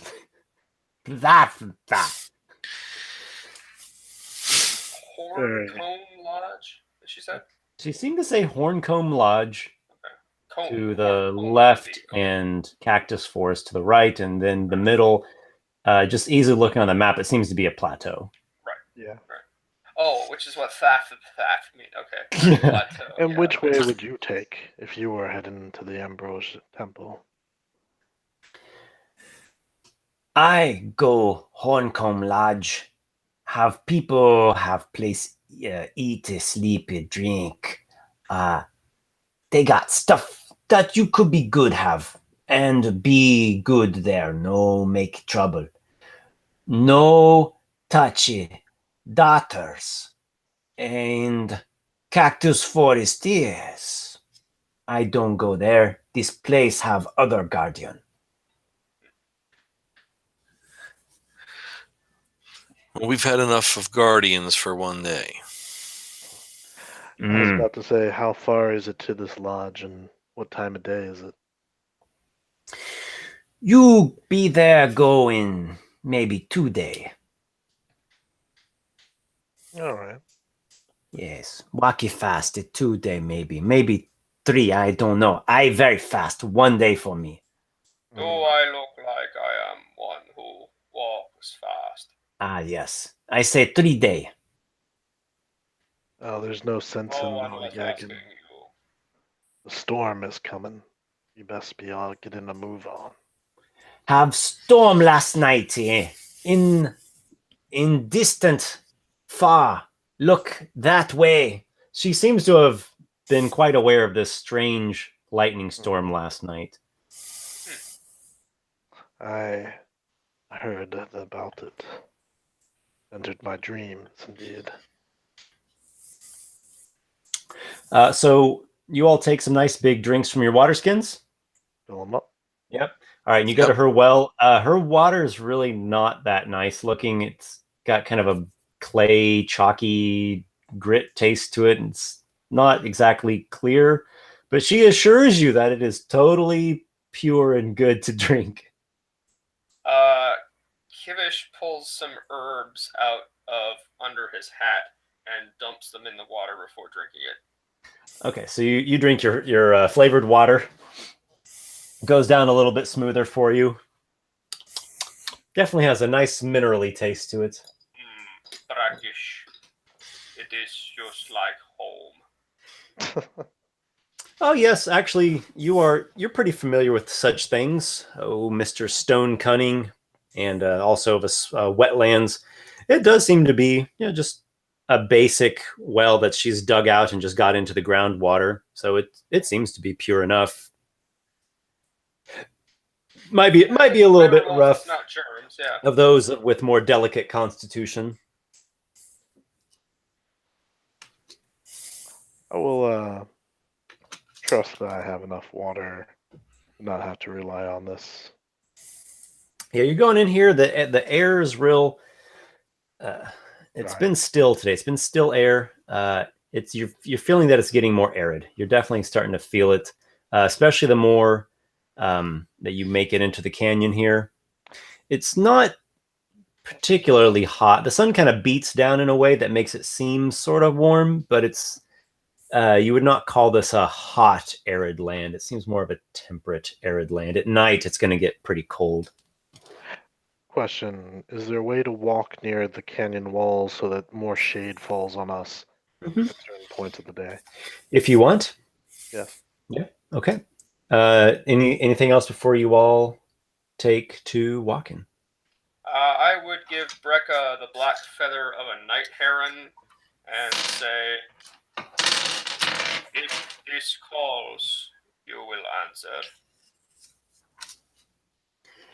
I remember you forever. He allows what passes for a smirk to cross his otherwise mono expression face, and then says something along the lines of, may your sleep always be full of dreams, and may the mire of nightmares never pull you under.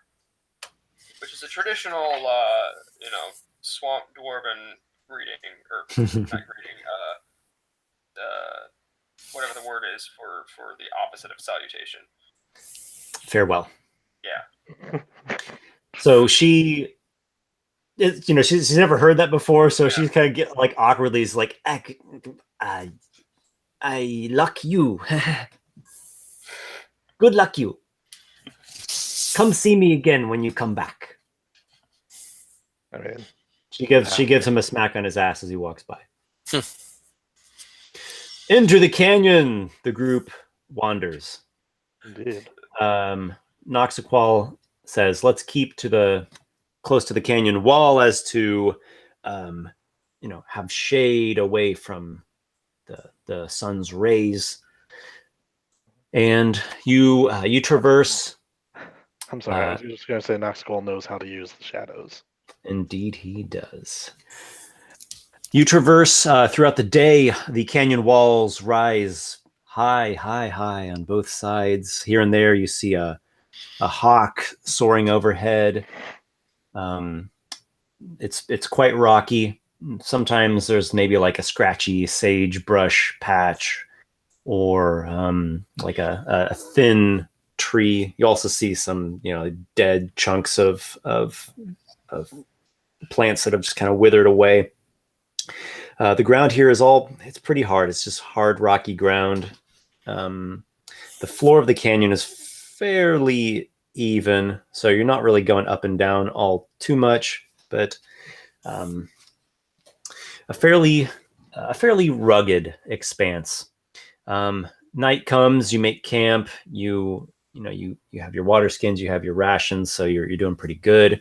It gets cold, but you can scrounge up enough to have a meager fire and keep warm. Morning comes, and the temperatures raise again. By nightfall, or sunset rather, the second day, you come to a fork. There is the plateau ahead, and at this point the plateau is pretty narrow. So the sun is kind of setting on this plateau ahead of you, and you see two ways to go, to the left and to the right.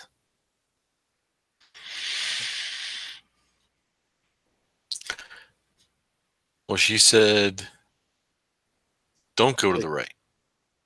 No, She said the that's cactus not what she forest said. has a guardian that even she would not trifle with, which either means it's something physically terrifying, considering how many punches she could punch within the average span of a puncher punching, or it's something magical.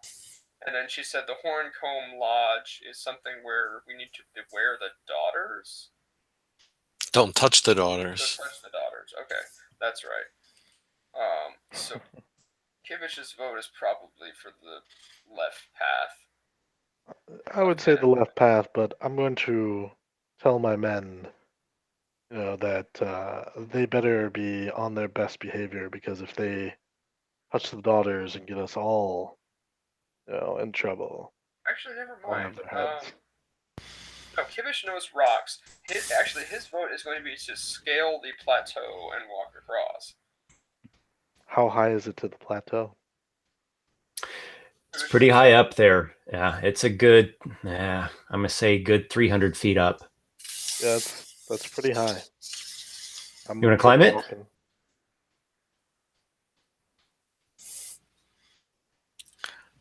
Kivish? Yeah, you can go. He has stone cutting and some rope. I don't know about you. I don't have a climb speed. I'm not making it up there. Just make sure I know what stone cutting actually. Stone cutting is more related to knowledge. It's more for history checks regarding the craftsmanship of stone. Yes. So, yeah, never mind. He'll consider it for a moment and maybe climb up about 10 feet and decide that it's not really worth expending all that energy to do. Okay. So you have sort of an idea. Maybe it sounds kind of neat for a moment. You go up and you look at the stone. You're kind of assessing it in your dwarven way, and you figure that's going to be a lot of rock climbing, a lot of energy spent. And then you have to get back down again. Yep. Okay. So you figure in the end it's not quite worth it for you. So camp is made again, pretty much right here at the fork. The night only has a single occurrence. At one point, there's a howling sounds, yippings and howling noises of some sort of beasts, and these are echoes from the distance. Maybe coyotes, maybe hyenas. What in the heck would live in these parts? Something like that. Coyotes are the weirdest, funniest, most like lame sounding things of all the things that shriek in the night. Like foxes are like their mating calls sound like demons from hell yelling at each other, and coyotes are just like these little yippy dog things. Next morning, we can set off towards the lodge. Okay. It seems the group is in accord, and you all take the left hand, from your perspective, the left hand passage here, and you continue on, and again, it's another fairly uneventful day. Your water skins are probably starting to get a bit dry, but you should be reaching the lodge soon. Do you want to press on, or do you want to look for water? I say press on. Press on? Okay. Okay. Yeah. All right. So you continue onwards, and again, it's basically just right at dusk. The sun's really low. It's going to be night, here in just 30 minutes or so when you're reaching this settlement. Your water skins are dry, but you've been able to, get some good gulps in throughout this day's trek. Small settlement. You would call it a village. Lightly fortified. It does not have like a big wall or anything impressive. Simple structures made of clay, mud brick, thatching, some stones. Fairly simple. There's only one structure that is large and crafted in a different way, and that is the actual Great Lodge itself, that has this kind of beehive shape to it, and there seem to be multiple floors that it goes up. It almost is like a round tower. It dominates the settlement. It looks to have been made by some kind of clay. It's not an intricate structure, but it is certainly noteworthy and crafted with an amount of expertise. When you get to the outskirts of this settlement, there's a couple people. It's a man and a woman, and they're tending a small crop of they probably are some kind of tuber or underground root type thing, because there isn't really stalks standing, and they just have their basic implements to work the earth, and they look up at you all, and they have this real hinterlands accent, and they say, "We travelers coming through this way. I going to stay for the night, yar? Yeah, welcome in, welcome in." Can we refill our water skins and spend the night here? Kivish responds in Sylvan because that's what he assumes they're speaking, No. and issues a greeting, something to the tune of "May the summer court be in your favor." Oh, we are going up to the Great Lodge, and they got the fixins for you there. Yes, please make yourselves at home. The woman seems quite nice. The man as well. He's pretty welcoming. He says that the Great Lodge is the home of old Lord Kyle Eck. Hey, our good Lord Kyle Eck here. He'll see that you have the fixins. Much appreciated. So I guess I'm going to go in. I'm going to turn to Tenyon and Kobe, and I'm going to tell them no trouble, where you will be answering to me. Oh, I don't want any trouble. No trouble. No. Al, don't you be talking to my men like that. Disciplining them is my responsibility. Yeah, we only take orders from him. This one here. Oh, To well. be clear, I will cut off both your heads if you disobey. this order. Well, just make sure you cut off this one first. I don't mess around on the ship. And we're not even on the ship right now. Aye, Captain. Mm. Cody, yeah, and Cody's just like, oh, no trouble, nope. So you all approach the Great Lodge. You're greeted by some servants there. It's a pretty interesting place inside. There are a number of furnishings and furniture that seem to just come right out of the floor and the walls. This whole thing just looks like it was shaped by clay. A completely different style of interior design and architecture than what you've seen before in the diverse settlements that you've encountered in the land of Dreckengrim. There's a group of 3 old women, just 3 old gray-haired grannies, and they welcome you inside. Oh, please come on inside now, dears. You must be tired from your travels, probably all beaten up by that blasted Breka. Ah, yes, Breka. It's not A worthy so foe. bad. That she is, but she's a tough one. You must be a tough one too if you made it past her, aye? We always get the strong ones coming through here, but you need to rest, have something to drink, have something to eat, and if you don't mind giving a bit of a consideration for us as well, what's with limited resources around these parts, and I'll be much obliged. You live in a hive. Do you keep bees? Yes, of course, we keep bees, make some of the best mead you've ever had.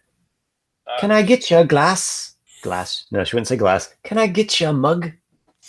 Aye, and one for a bowl on the ground for Tynan as well. He likes the... Oh, no horses inside. We can stable them up out back. Mm.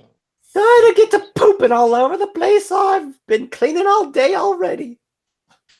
He points to Tynan's rear end as if to say, you mean to tell me that poops? I don't want to see what kind of poop that thing makes.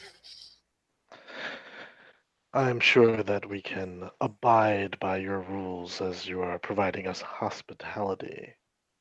I'll give like a look at the dwarf. He looks back with a blank expression. That's what I thought.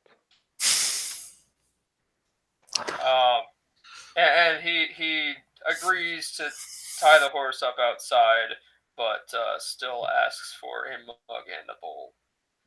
They provide ample sustenance for Tina to be fed and watered, and she's probably quite thirsty and quite hungry at this point. As I imagine, Tynan was a he, though I'm not sure if I ever bothered to check. Oh, okay. So they are doing just fine out there in the stable, and you all are able to have some nice dinner. You get enough to drink, fill up your water skins. There are a few other people here besides the servants and occupants that live here. Just a dusty clothed. They look like laborers of some sort. They're reclining and drinking the mead and enjoying themselves. At some point, after all the food and dishes have been cleared away, old Lord Kyle Eck himself comes through, and he has the assistance of the 3 old ladies. And this guy he has got to be over 100 years old. His skin is like pale. His hair is just like these few like cobweb wisps at the back. His clothing is pretty nice. It's this loose linen-y type clothing, but definitely a noble raiment. And he passes by your table, and just a face full of wrinkles. Oh, I've never seen you coming through these parts before. Oh, What's your names? Noxiqual takes off his hat and like kind of does like a little sweet bow to the Lord. They call me Captain Noxiqual. Captain, huh? Where's your ship? Did you crash? I left my ship when I came here. I will return to it eventually. I was on a shipwreck once, and it was many years back on the Isle of And he mumbles to himself for a minute there. You're welcome to stay in the lodge. But don't you lay a finger on my daughters. Where are they? They're well. I presume they're who we talked to on the way in. My beautiful daughters are not for you, adventurers. You hear me? I'll be doing justice tomorrow. I don't want to have to include your lot with them all. Good Lord Kyle Eck, I assure you that we will abide by your rules while we enjoy your hospitality. Kivish starts firing off questions a mile a minute about Lord X's youth, as he is a little bit excited to finally meet somebody else his own age around here. Someone who can ramble as much as you can. Well, and who is approximately the same age. Hey, And knows of the events back a century ago, which actually, how long ago was it that the Drekengrim actually became the land of dreams and nightmares? That was 400 years, I want to say. okay. So No, you're talking about the war with the Mer Queen and all. Yeah, when all that stuff went down. that was a long time ago, right? Maybe 80 years ago. Oh, okay. So actually, Oh, yes, yeah. he's going to ask a bunch of questions about the life before the war. Yeah. It was all going down into the hells. I'm glad. Pain put an end. And Silver Citadel. He freaking just this wheezing ramble guy. He goes on and on, but he basically says that he remembers being a child and a young man, and it was very hard times, and he's glad about the war, and the Silver Citadel should have put her down in her place sooner. And he's like, he keeps criticizing the Silver Citadel, like curses on them, and I mean not curses on them, but he just criticizes them to no end. He's kind of mumbly. It's really old. He kind of like gets lost. Sometimes his memory is not really so good, but he still seems to have a bit of a wisdom about him. Do we see any of his beautiful daughters? You don't. I mentioned that the place had a conical shape to it, and so there are these. You see stairs and then some upper balconies. So it looks like from the various floors there are other rooms and places that one could be staying or walking about. Okay. I'll ask where our rooms are, or do we just sleep down here? Yeah. So he's going off at this point, but he's going away at this point. He's like, He'll be staying all the guest quarters down here. he goes on his way. One of the old women tend to him, and the other one, we'll say the shorter and pudgier one, she says, Oh, you can stay down here. This is where all the guest quarters are. Just don't go on wandering up too far. You know, it might get into some trouble. He gets really jealous. Of his daughters. Yes, he's a jealous one. He's had many daughters throughout his life, and he's always been most possessive over them. But most are married and off, and leading lives of their own. He's got old Brandy down in Summerfield, and she's got daughters of her own and granddaughters of her own. But don't get yourself all up in a tie. I want you to sleep well. Just keep in mind he's from an older time. His way is not like the modern way. Oh no, that's perfectly understandable. Question: do you know anything about the Ambrosia Temple? Yes, that's a wondrous place. I saw it one time myself.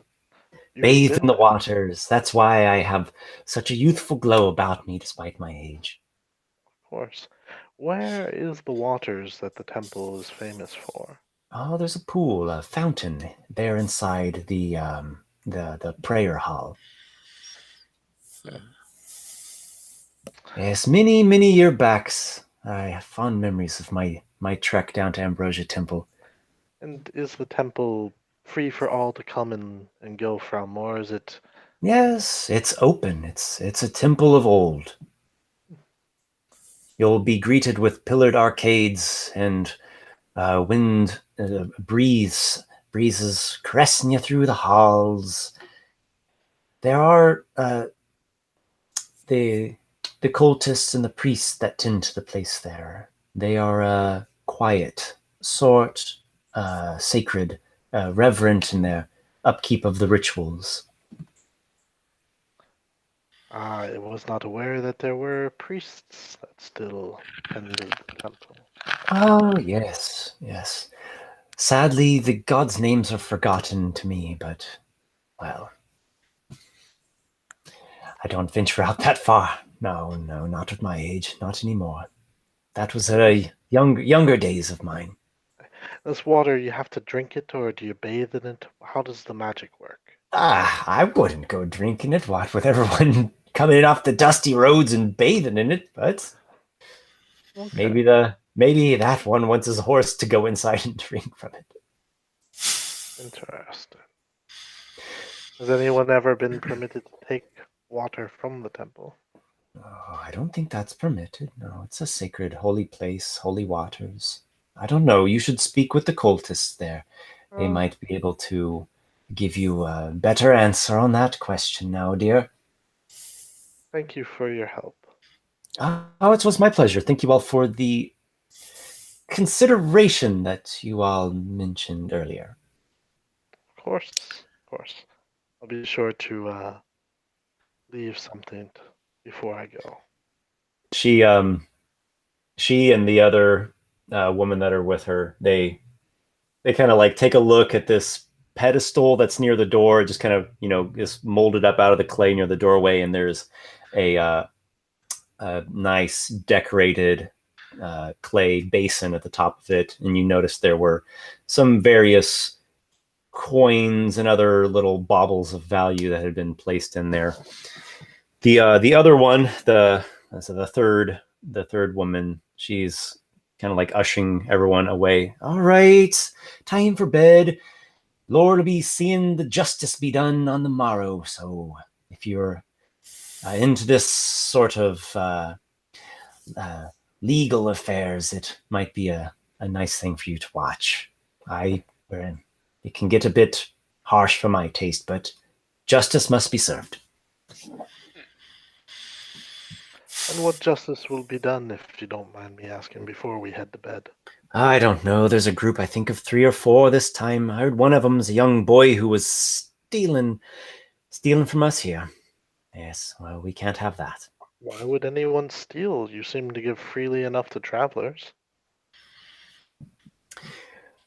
Well, this is known as a paid establishment, and there are those that have a very harsh life here in the arid lands. Apparently, this boy was stealing the bounty of the crops, food and whatnot, and, well, we must teach a lesson to those that try to steal the precious few resources. That is wise. I cannot abide poor discipline. So you all turn in for the night? So Kivish, during all this, is inspecting the masonry and sort of admiring the work.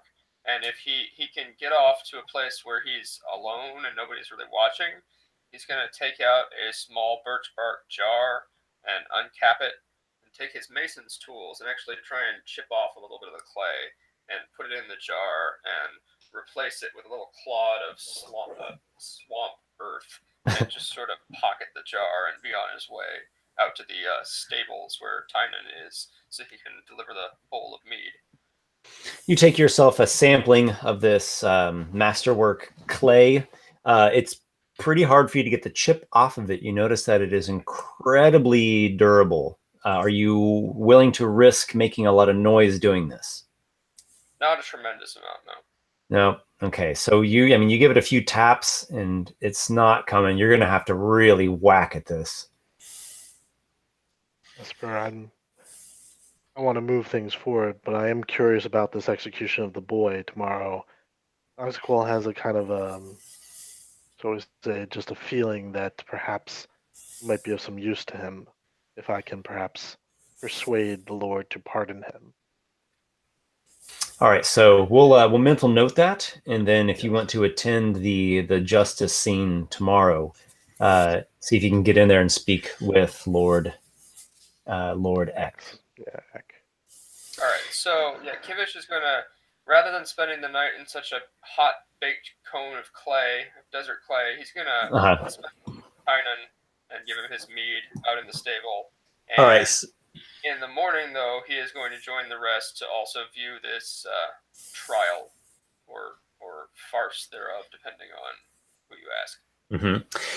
You go to attempt to stay in the stable, and you've basically just gotten settled in with Tynan when a man storms into the place, and he is holding a torch for lighting, and he has a axe, a big heavy axe over his shoulder, and he comes up and he's like, "What's going on in here?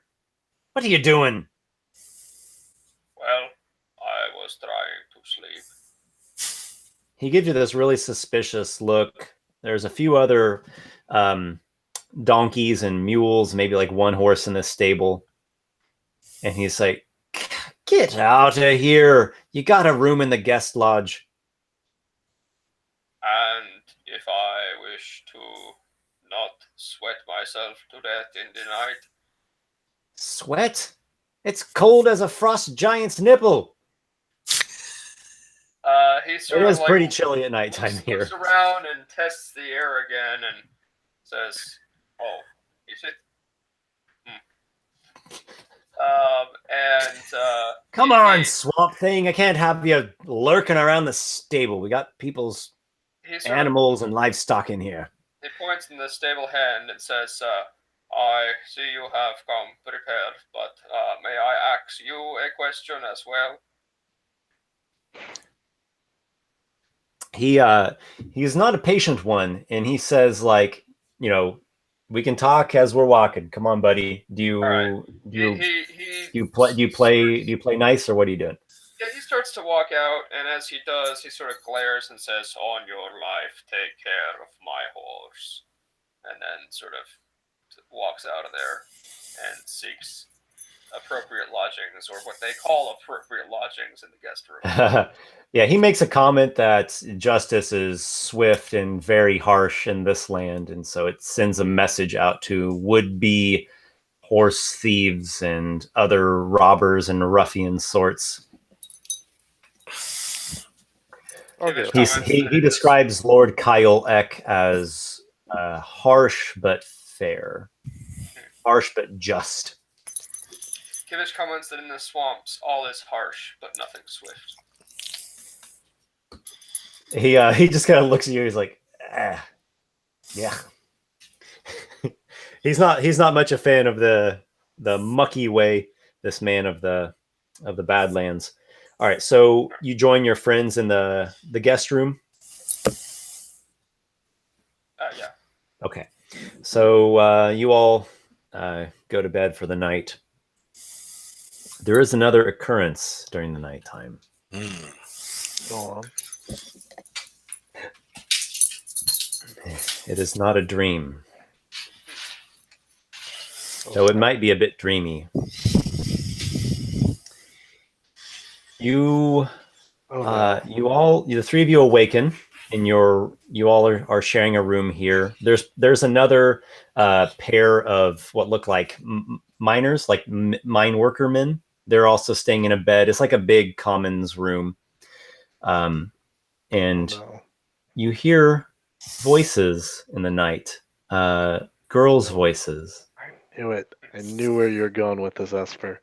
Giggles, and hushed hushed voices, sweet, feminine voices.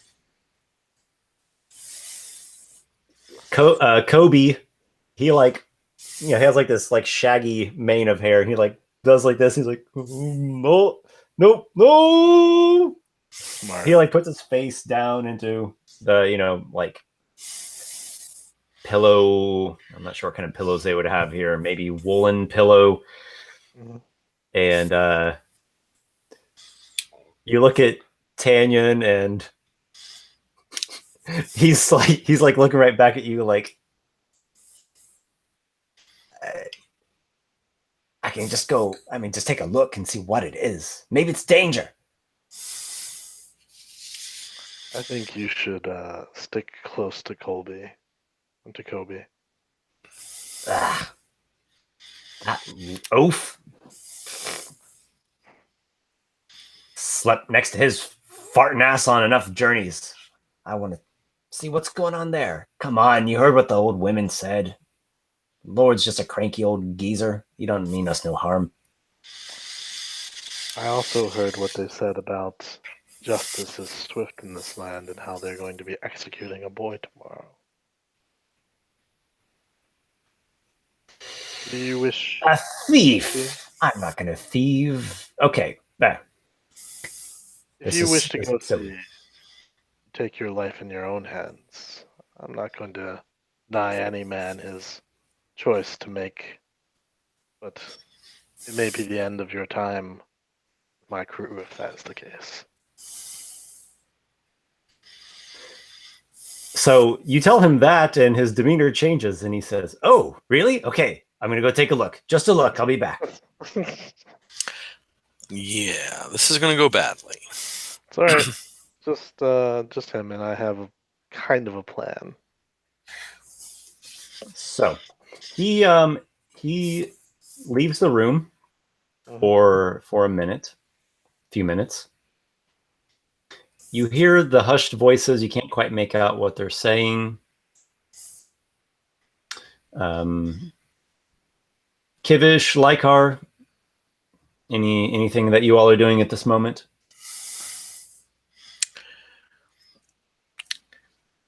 I will just nod to Noxiqual. He's your responsibility. He's your crewmate, so I'll let you deal with this. I think that he needs to learn to use his head. He is using his head. His other head. Yeah. He needs to use his brains, shall we say.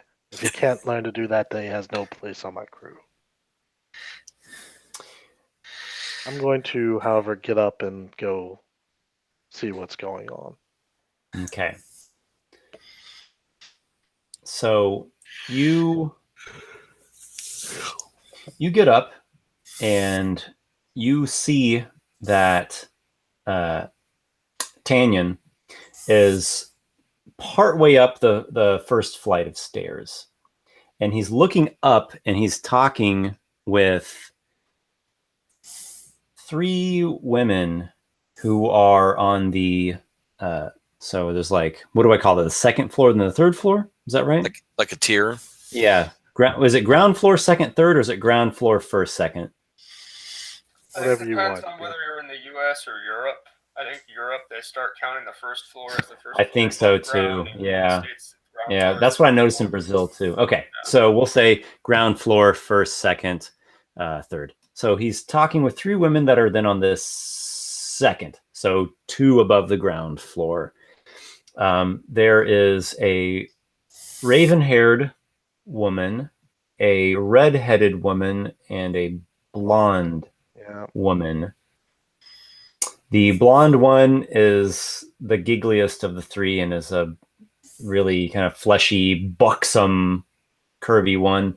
The red-headed one, she has just kind of like this devilish grin, and then the tall, the darker-haired one is a little bit taller and looks to be the oldest of the 3. But they look like definitely young women. How far away are they? Late, maybe at the most, the oldest one maybe in her late 20s, and the youngest one couldn't be more than exactly 20 on the number. So they're kind of like whispered talking, and these girls are telling Tanyan that they want you guys to come upstairs, like be quiet and come on, let's have some fun. And it's Tanyan buying it hook, line, and sinker. He's doing pretty good. You know Tanyan, and he can be a bit of a dog, and he is kind of saying like, my captain said this, and let me go back. I'll be right back. And they're like, come on, go get him. And Just watching it. it's pretty dark in here. It's real shadowy. It's night. Oh, I can see in the dark. Oh, you can see in the dark. 120 feet, remember? That is true. Okay, so you can see them pretty well. Yes. They have like a lamp going, like a little clay lamp going, and there's a few lamps throughout the lodge at night, but overall it's otherwise very shadowy here. I like shadows. So Tanyan starts coming back, and then he sees you there, maybe near the base of the stairs. Just watching. Just watching. And he says, "Oh, you're here. So they said, let's go up there. They have some wine and some sweets, and they themselves, they said that they have not been in the company of real men in some time. Apparently there's a shortage of eligible strapping gentlemen in this little dirt hole of a village." Indeed. And, Tanyan, what do you think would happen if their father were to stumble upon us up there? One of the girls whispers down to you, answering the question. He sleeps like a rock. Don't you worry about that old knucklehead. Come on. Now, are they human? Yes. How The do they see redhead me one says, in the I'm sorry? shadows? How did they see me from that distance in the shadows? So it was dark. The lamps. There's a few lamps lit throughout the area. Gotcha. There's a few night lamps lit in the lodge here, but it's real shadowy. So the redhead one says, "Come on, I've got a fire that needs quenching." What about Lykarr and Kivish? Yeah. Kivish Are you wakes there up- at the base of the stairway? Where are you? Kivish wakes up in the lodge common room, scratches himself, drinks the decoction of spruce, and goes back to sleep. All right. So Kivish At least is as long as the giggling doesn't resume at a loud volume again. what about Lykarr? Lykarr is going to go out a little bit and like, get back here, guys. So Lykar's trying to be a voice of reason. Let me ask the two of you of your alignments. What kind of alignments do you have? Kivish Me? is chaotic good. Same. Okay, you're both chaotic good. Chaotic Noxiqual? neutral. Chaotic neutral. So Mine. all chaotic characters. Yes. 2 chaotic goods and 1 chaotic neutral. A little tempted, not gonna lie. I'm sorry? Yeah. Kivish is neutral good. I missed Neutral good. Okay. All right. So, Lykarr, how chaotic and rule breaking and randy are you exactly? He could be tempted, definitely, but he has something else that is pressing on his mind Mm-hmm. all of the time, this affliction, and he's very concerned about any delays in curing this affliction. Okay. So So that is you superseding his loins talking to him. all right. So the sorcerer's usual passions are being somewhat overridden by his Yes, they're being tempered. his icky state. Yeah, he's Okay. very concerned about that. I buy it. Kivish, the dwarven druid. Okay. So you're just drugging yourself essentially with your concoction.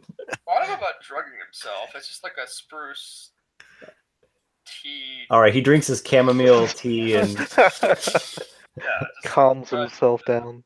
And calm himself down. He is ignore the annoying giggling noises. all right. So he is still holding on to his word and his reasonable sense. Okay. So the girls up above, they are doing these weird like giggles, and they're like cooing and like come on, like they're really trying to use their wiles. Here's I what would need- like Noxiqual, and I'll roll for Tanyan as well, to make a wisdom saving throw. I was going to ask you if I can make an insight check to see if this is a ploy to get us in trouble more than it is them wanting to have some fun. Okay, so first roll your insight, then your wisdom saving throw. Sure. Maybe I'll get advantage if I can figure out what they're trying to do here. Unfortunately, my insight is only a 3. So let's see Seems what like a bunch of cooped up, repressed, horny girls. seems like. Oh, that's much better on the wisdom throw though. So 17. Okay, and here goes Tanyan Sorry, with a 16. 5. Oh boy. Tanyan looks at you and he's just like almost drooling, and he says, "They're all for me." And he, I'm going to lean in and whisper to Tanyan. I'm casting suggestion on him. all right, so he's already started walking up the stairs, but go ahead and cast your suggestion. So long as he can hear me, my suggestion should take effect. And I'll Yeah, say to him, it's 30 feet, Tanyan. which is fine. He's just a few feet away from you. Yeah, exactly. I'll say, Tanyan, you'd best be going back to bed. You're too tired for this. We have a long way to go in the morning. Make it very reasonable sounding that he's just too tired. It's not, not something that he needs to do right Mhm. now. You yourself make a. Oh my gosh! Charisma? What is this gonna be? Yeah, I think it's gonna be. Yeah, it's gonna be a charisma check. Okay. If you need my spell save DC, that's fine, but I'll just make my charisma check. I'm not gonna have him roll a wisdom save against That's yours. a nat 20. Holy snaps! All right, here we go. 25.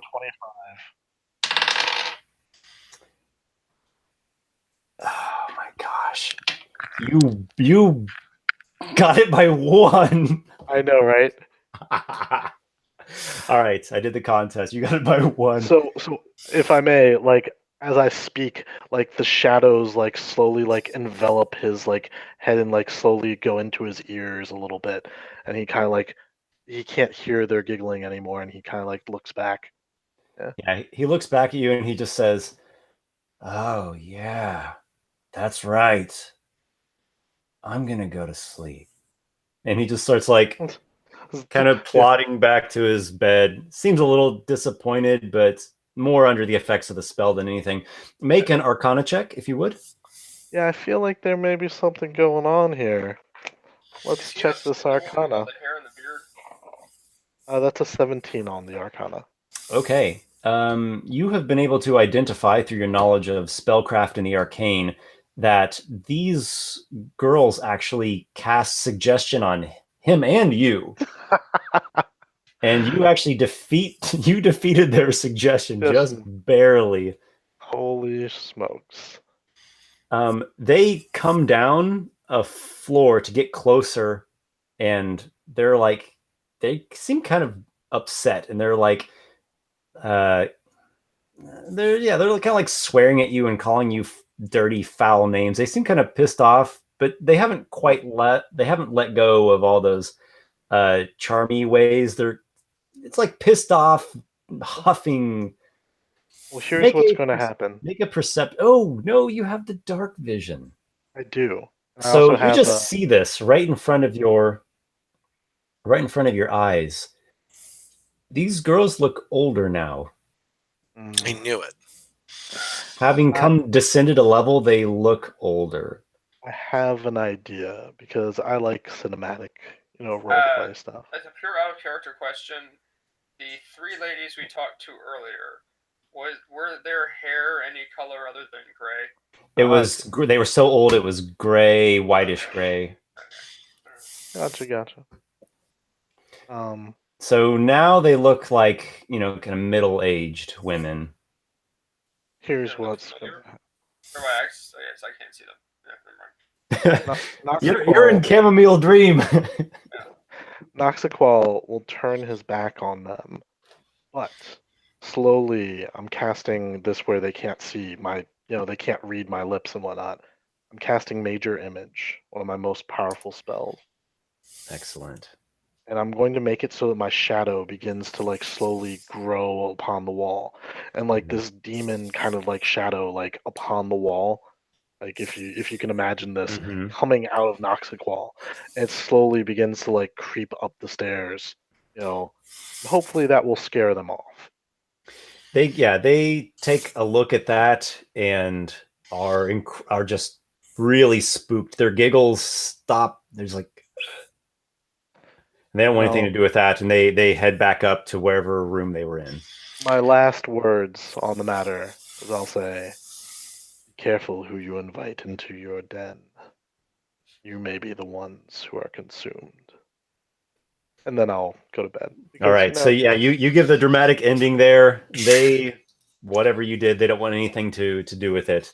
You freaked them out big time. Morning comes. I will award Noxiqual. We'll do a half milestone. Cool. That'll get me up to the other half of that half that I had. Mm-hmm. Excellent. Dawn comes. Morning awakens. Everyone is still alive and well and in one piece and not charmed there in the guest room. The two mine workers, they kind of say hello. They've already gotten themselves together and they're heading off, trudging out to do their work for the day. Kobe, he's like, he's being so thankful that he survived the night. Don't want him cutting off my balls. No. Kobe, you're wise. We'll go far on my ship. Oh, even farther than before. Anything. As long as it's by your side, Captain. Aye. So there was some interest in watching Lord Eck dole out justice. Yes. Is that right? That is correct. Okay. There are three convicts, three apprehended fellows brought before him.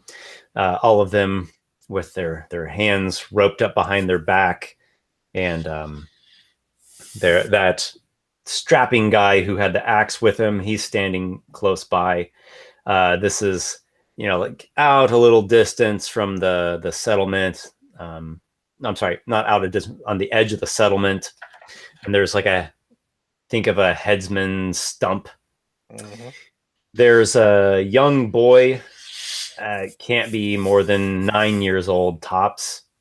There is a man who looks like he has not bathed in his entire life. You can smell him from 10 paces away, 50 paces away or whatever. And stand downwind from him and you're getting a whiff of this kind of like bog stench. Hey, maybe it's not a entirely unfamiliar scent to the druid. And there is a hard-faced elven woman, just like she's like all cheekbones and like this pointy nose. You'd put her in her 30s. She has her hair pulled back tight and she's just grimacing. The boy was caught thieving, just like a poor boy who they try to get out of him like where he lives and he won't say, and they're just like, oh, he's one of the cavers. They call him a caver.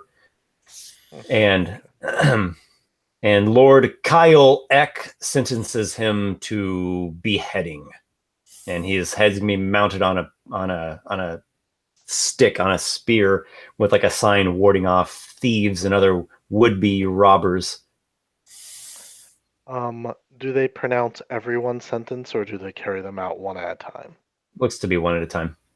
Then if this is the boy going first. Yeah, boys first. I would, Lord Eck, I would beg a moment to speak with you privately about the boy's fate. What is interrupting the May I Lord's justice? may I approach your? Make a persuasion check. I will. There's a 19 on the die plus 5, so 24. So there's a small crowd gathered, and they all start looking right at you. They seem to be pretty taken aback by this disturbance that's very irregular. And Lord Kyle kind of like takes a hobbling step in your direction, and he doesn't wear glasses, but I'm just doing this. He takes a squint at you, and he says, "You're the one-eyed man from the night before. What are you interrupting? Speak."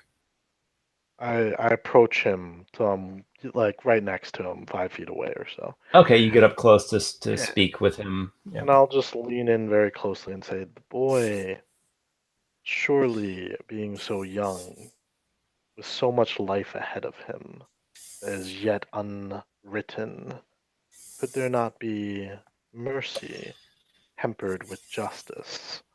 And as I say this, I'm like weaving my magic a little bit into my words as I'm getting ready to cast a suggestion, should my words fail to persuade him. So I haven't cast the spell yet, but I'm kind of like just ready to cast it if need be.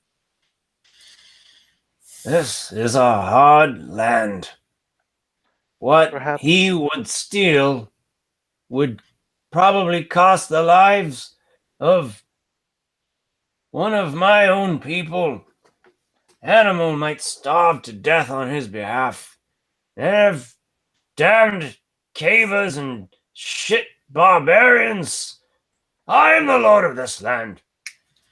Ending his life, though, brings you no profit. We'll put a strong message out to those. I've done it before and I'll do it again, and I protect my own. He seems a bit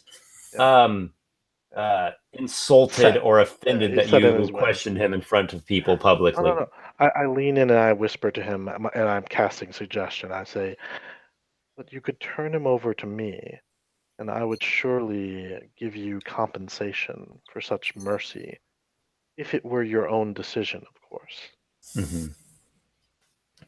Most excellent.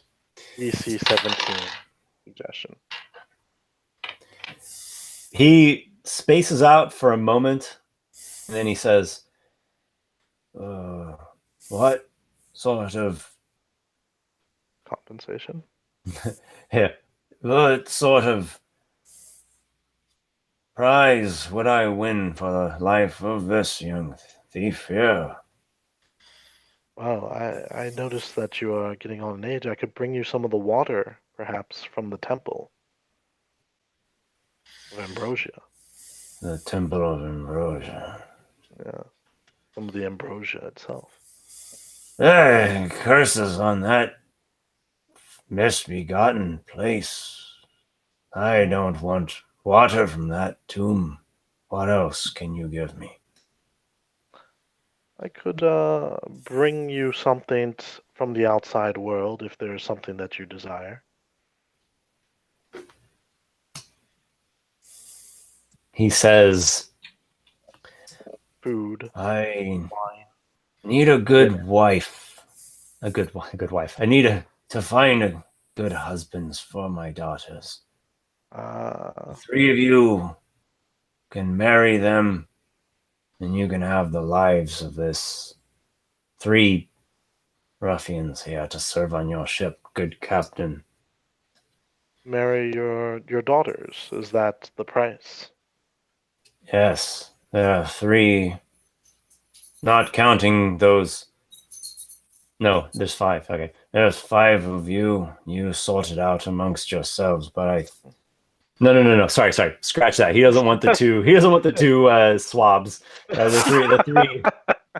Yeah, the 3 powerful guys. There are 3 heroes I see in your party. They will make strong husbands. I'm sure that we could come to an arrangement. Spare their lives now, and I'd be happy to discuss this. I have your word. You have my word. I cannot speak for others until we have settled on some arrangement. Very well. My good people, some new information has come to my attention. That is all for today. We will proceed with this tomorrow. And the first cock crow after the morning meal. Be well, all of you. Take these 3 back to the stock. To the jail. So he's going to take the 3 prisoners, the 3 convicts, back to the 3 accused ones. Yeah, the 3 accused ones back to their basic jail that they have here. And I suppose the 3 of you have a little bit of discussing to do here. Yes. So, I know that we were going to leave, and time is of the essence, but might I persuade you gentlemen to assist me in sparing the lives of those prisoners who, they are natives of this land. They could be quite useful in our endeavors. Kivish talks to Lykarr and says, See you need of humoring this strange request, or should we find the water that you need? Could you speak up a little bit? It's hard to hear you. Oh, did my mic do the thing where it goes Yeah, it's down? doing that thing. Every now and then it just drops the levels. I can hear you. It is a little bit quiet though. It dropped down to 65% out of nowhere. Okay, that sounds better. Yep. Oh, now it's back to full. So yes, Kivish looks at Lykarr and says, See you need of doing as he says, or should we find the water which you need? If I might make a suggestion, if Dennis is still there, okay. A thief and others who I'm not familiar with their crimes specifically, but I'm sure that they are criminals of some sort, could be quite useful to us. You never know when such skills would be needed.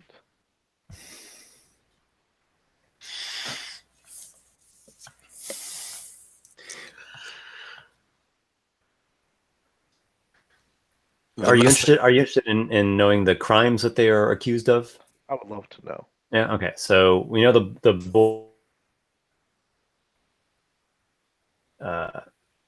Horncomb Lodge. They called him a caver, and so he's a thief. The man was caught in acts of violence and brutality against his wife. He had a lover, and the wife discovered the husband with his lover. So he's accused of adultery and violence against his wife. And then the woman is being, there's not much information about her. She's the elven woman. She's being accused of heresy.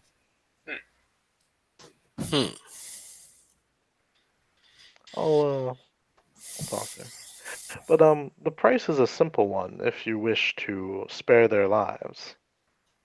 Although I haven't heard much from you, Dennis. You seem a little tired. Lykarr he's deeply troubled by the execution of a boy. That troubles him greatly. Life is yet unwritten. There's so much potential.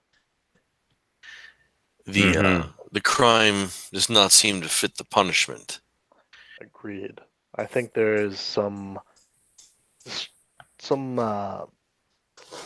strong feelings that are tempering this crime to be harsher based on his origins.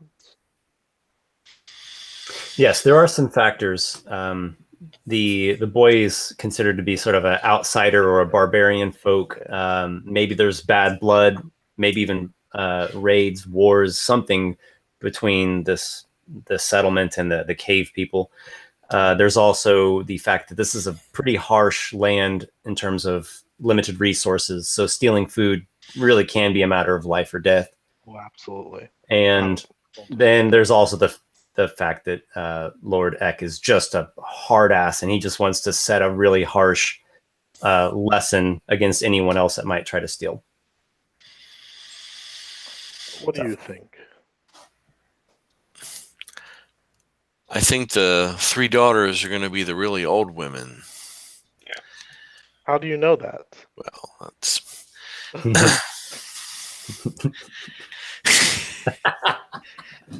That's very odd. yes. Insight you must have for the ways of the world. No, no, not metagaming. No, you're fine. There's Yeah, there's no metagaming here. It seemed out of pretty character. clear. Out of character, I'm really tempted to like see if I can maybe talk to Lord Eck when he is younger and more rational by following him up to the top level where he dwells, and seeing if indeed he also ages the same way as he descends. That's an interesting thing. Yeah, I wasn't too concerned about the woman and the guy, especially the wife beater. I'm not a big fan of them. No. But I was wondering if there is a possibility of having a little jailbreak for the boy. Yeah. Well, why do we need to break him out? I've already convinced the. Well, as long as we agree to the terms. Yes. Why do you have any problems with marrying his daughters?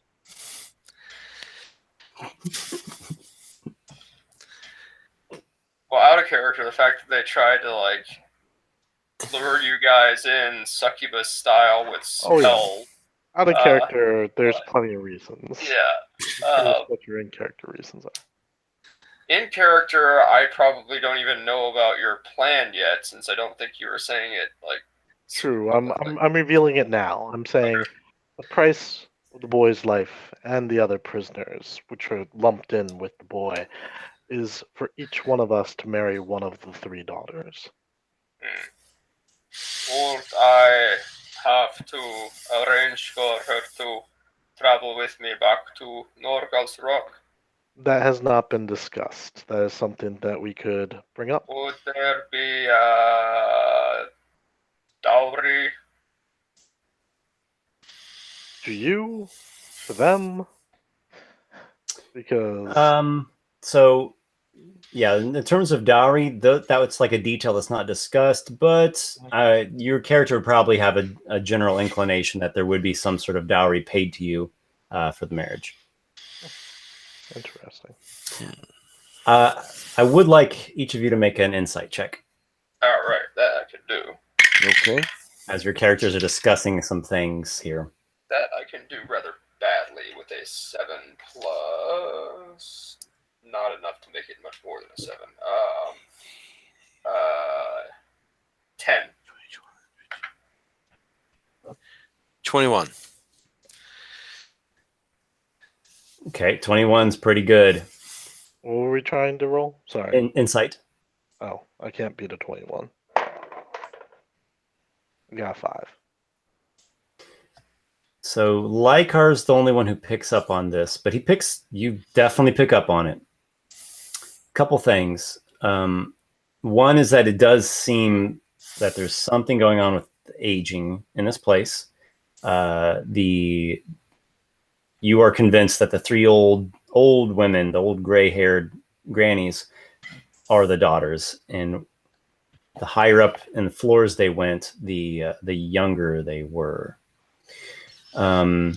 You also note that the one woman said that she went to the Ambrosia Temple and bathed in the healing waters many years ago, but she got a little bit slippery or evasive when you talked about going there again, or she kind of like seemed to slip around that topic and get out of it when it got brought up. Anything more specific about her going again? What's it like? Can we go there? Is it open? She said Um, something about cultists and the priest. mhm. Yeah, Yep. and she didn't say it in the sense of like, demon summoning cultists, but like a religious cult. Yeah. Yeah. And but you picked up on something subtle, that she was trying to avoid something with that topic. You picked up on another thing as well, that Lord Eck was very disparaging, calling the place a cursed tomb, and he doesn't want anything to do with those old like crypt waters. And he seemed to just like be averse to it, and his description of it didn't seem to fit at all the legends and tales you've heard of this place. Mhm. You also are picking up on something that he's very adamantly against thievery, almost like there's something in him that is like it's touching on something that he has like what do you call that? Like projecting. Yeah. There's something in. Like he's got his own pet peeve about thievery, and it's like really. Or that he himself has some kind of thieving issue, and so he has like. Hypocritical. Yeah. Okay. Yeah, the first example that comes to my mind is like someone that like hates on gay people because they themselves secretly are gay. Right. But think of that There's a that term, like but a yeah. mechanism, but Right. for a thief. He seems like you pick up something very subtle. It's like, man, why is he being so defensive about thievery? What is he hiding there? Right. So there's a bunch of puzzle pieces that you are picking up on these things. Esper, I just want to bring it to your attention that Eureka has made, I believe, a donation of $5 to you. Oh, yeah. Yeah. Oh, cool. What? Eureka. Hey, okay. Eureka says, Esper, first time I'm able to catch a live event. Love your work. Keep up the quality, story-oriented content, and have a drink on me. Thank you very much, Eureka. If you're watching now, do you have any input for the player characters at this moment? Anything you'd like to see them do? Any questions you'd like to see them ask? I'll do it. Nice Agalok shirt. Yeah, I noticed the Agalok shirt too. But alas, instead of melodic doom metal tonight, we got some nice classical piano. 'Twas nice indeed. All right, so no rush there, Eureka. If you have an idea, put it in the chat. But thank you very much. I greatly appreciate your support. All right, so back to the three adventurers. Sorry, I just wanted to bring that to your attention. No, I'm so glad you caught that. I'm keeping an eye on it for Yeah, you. I've got a way where I can kind of like at the corner of my screen see the live chat. Yep. And so I'm kind of like learning the ropes. All right, so I'm getting this down. It'll take me a minute. I got to juggle a lot of stuff. Oh, good. You're doing a lot more than we are, so totally understandable. I'll keep an eye on it for you. All right, thanks, man. All right, so I Eureka doesn't have any suggestions at the moment. If you have something later, drop us a line in the comment section. All right, back to the story. So we'll kind of wrap things up here, but we'll let you guys kind of do a solid dialogue before we end the broadcast. I think there's more going on here than we realize, and I'm not sure I want to marry one of his daughters. However, on the other hand, I do not want the child to be slain. I am thinking of possibly trying to go upstairs and maybe seeing what's going on a little bit, because I can cast invisibility on one of us, who would ever be the most stealthy, and they can go up and try and check some things out and maybe make a final decision after that. So what you're suggesting then, if I understand you correctly, is kicking open the door to this place and making it reveal its secrets to us. Yes, there is something lurking underneath the benign. Oh, I know. I was the one who went out to the bedroom last night. Well, I was at the doorway, like, get back here. Yes. Are there any you any cannot animals see as of I any can. kind? Like, are there any animals of any kind, like Mhm. dogs or rats or weasels or Mhm. anything that just like happen to live in the place? You want to talk Yes, to yeah. Dogs, cats. There are some animals that are kept. They have goats, donkeys, mules. Alright. Not a lot of horses. Maybe just like Right. a couple work horses. Well, I'm mostly interested in the ones that actually, like the dogs and cats that actually live in the building. Does it seem like they have free reign to go wherever they want? Okay, so that would live inside the Great Lodge. Yeah. Okay, yeah, we'll say there's a cat. There's like a house cat that comes and goes and eats the rats. All right. Um. Well, I'm obviously not gonna wild shape into a cat and see how far I can climb up just yet, but that'll probably be the plan once we're away from prying eyes. Sure. So, I mean, I'll tell you this much: the daughters, they have magical abilities. They were attempting to seduce my crewmate up the stairs. They And have you. affected his mind. Yes, me too, but I am too strong-willed for them to affect me. My weaker-willed companion here was falling for their suggestions till I snapped him out of it. So I will say that this is a strange place. I think we should tread carefully here before we make enemies of it. I feel like it could possibly be a safe haven if we play by its rules, namely stay in the room at night and pass on through without causing too much of a stir. And per those Well, rules, sorry, go ahead. well, I was going to say, I wish to be gone from this place this day, if at all possible. Then let us, with due haste, either agree to the arrangement, save the boy's life, save the others' lives. We can find a use for them. I mean, they are not necessarily. Uh, we could simply refuse to take one of them if you want. I would be interested in the boy and the elven woman saving their lives. They could perhaps serve on my ship. It would And be interesting to see what counts as heresy around here. indeed, Also, in theory, if we don't want to, so the one guy is a wife beater. yes, He was Uh, accused all of right. adultery and violence against his wife. Okay, so if he's guilty of that crime, I don't really see a reason why we need to save him from justice. I agree. So is there theoretically the possibility that 2 out of the Two 3 are. of us could agree to marry the weird daughters? Yes, I think that that is an equitable thing that I could talk him into. 3 for 3, 2 for 2, 1 for 1. All right. I will marry the blonde for the boy, and you may have your pick of the redhead or the black-haired, raven-haired.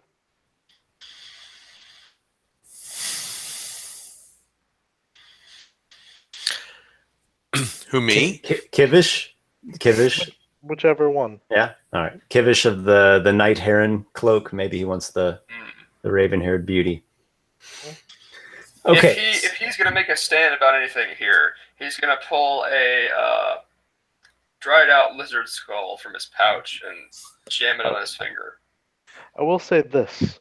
I know that they are going to try to charm us most likely again or pull some sort of trickery. I can protect myself against such charms and possession. I would suggest you perhaps doing something similar if you have such capability.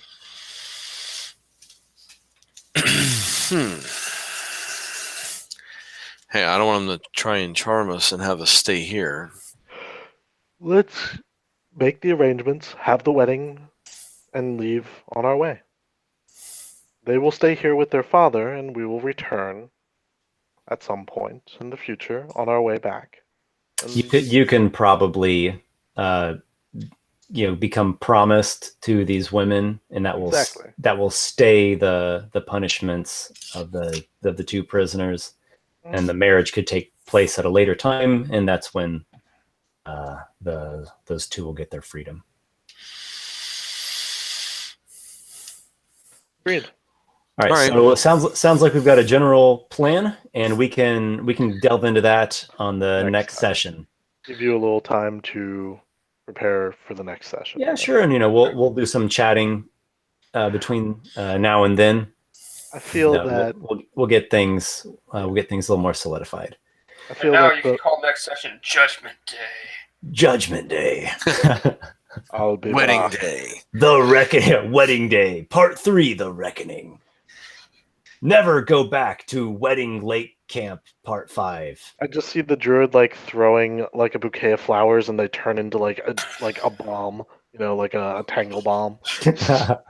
Well, you chuck a bouquet of flowers out the back of your muscle cars. It's going down the highway at 75, and it lands inside the helicopter, which blows up in a huge gas bomb. And it's like, wedding day 2. When the wedding bells are ringing, don't come singing, because something explosion. You're next. In a world where Dungeons and Dragons adventurers marry Enchantress's strange daughter. Okay, so thank you all very much for gaming with me tonight. It was a wonderful session. Yeah, I had a great pleasure. time. Yeah. Likewise, it's another great one. And we'll see about rolling up again here in 2 weeks or so. I already know there are some interested people who have queried me, shall we say, about the potential of joining the group. Nice. Cool. I'm very glad to hear that. All right. Well, we'll keep the conversation going on our private chat. And thanks everybody who tuned in to watch this adventure. I look forward to seeing you on the next one. Yep. See you later. Good night. Yep. Good night, everybody.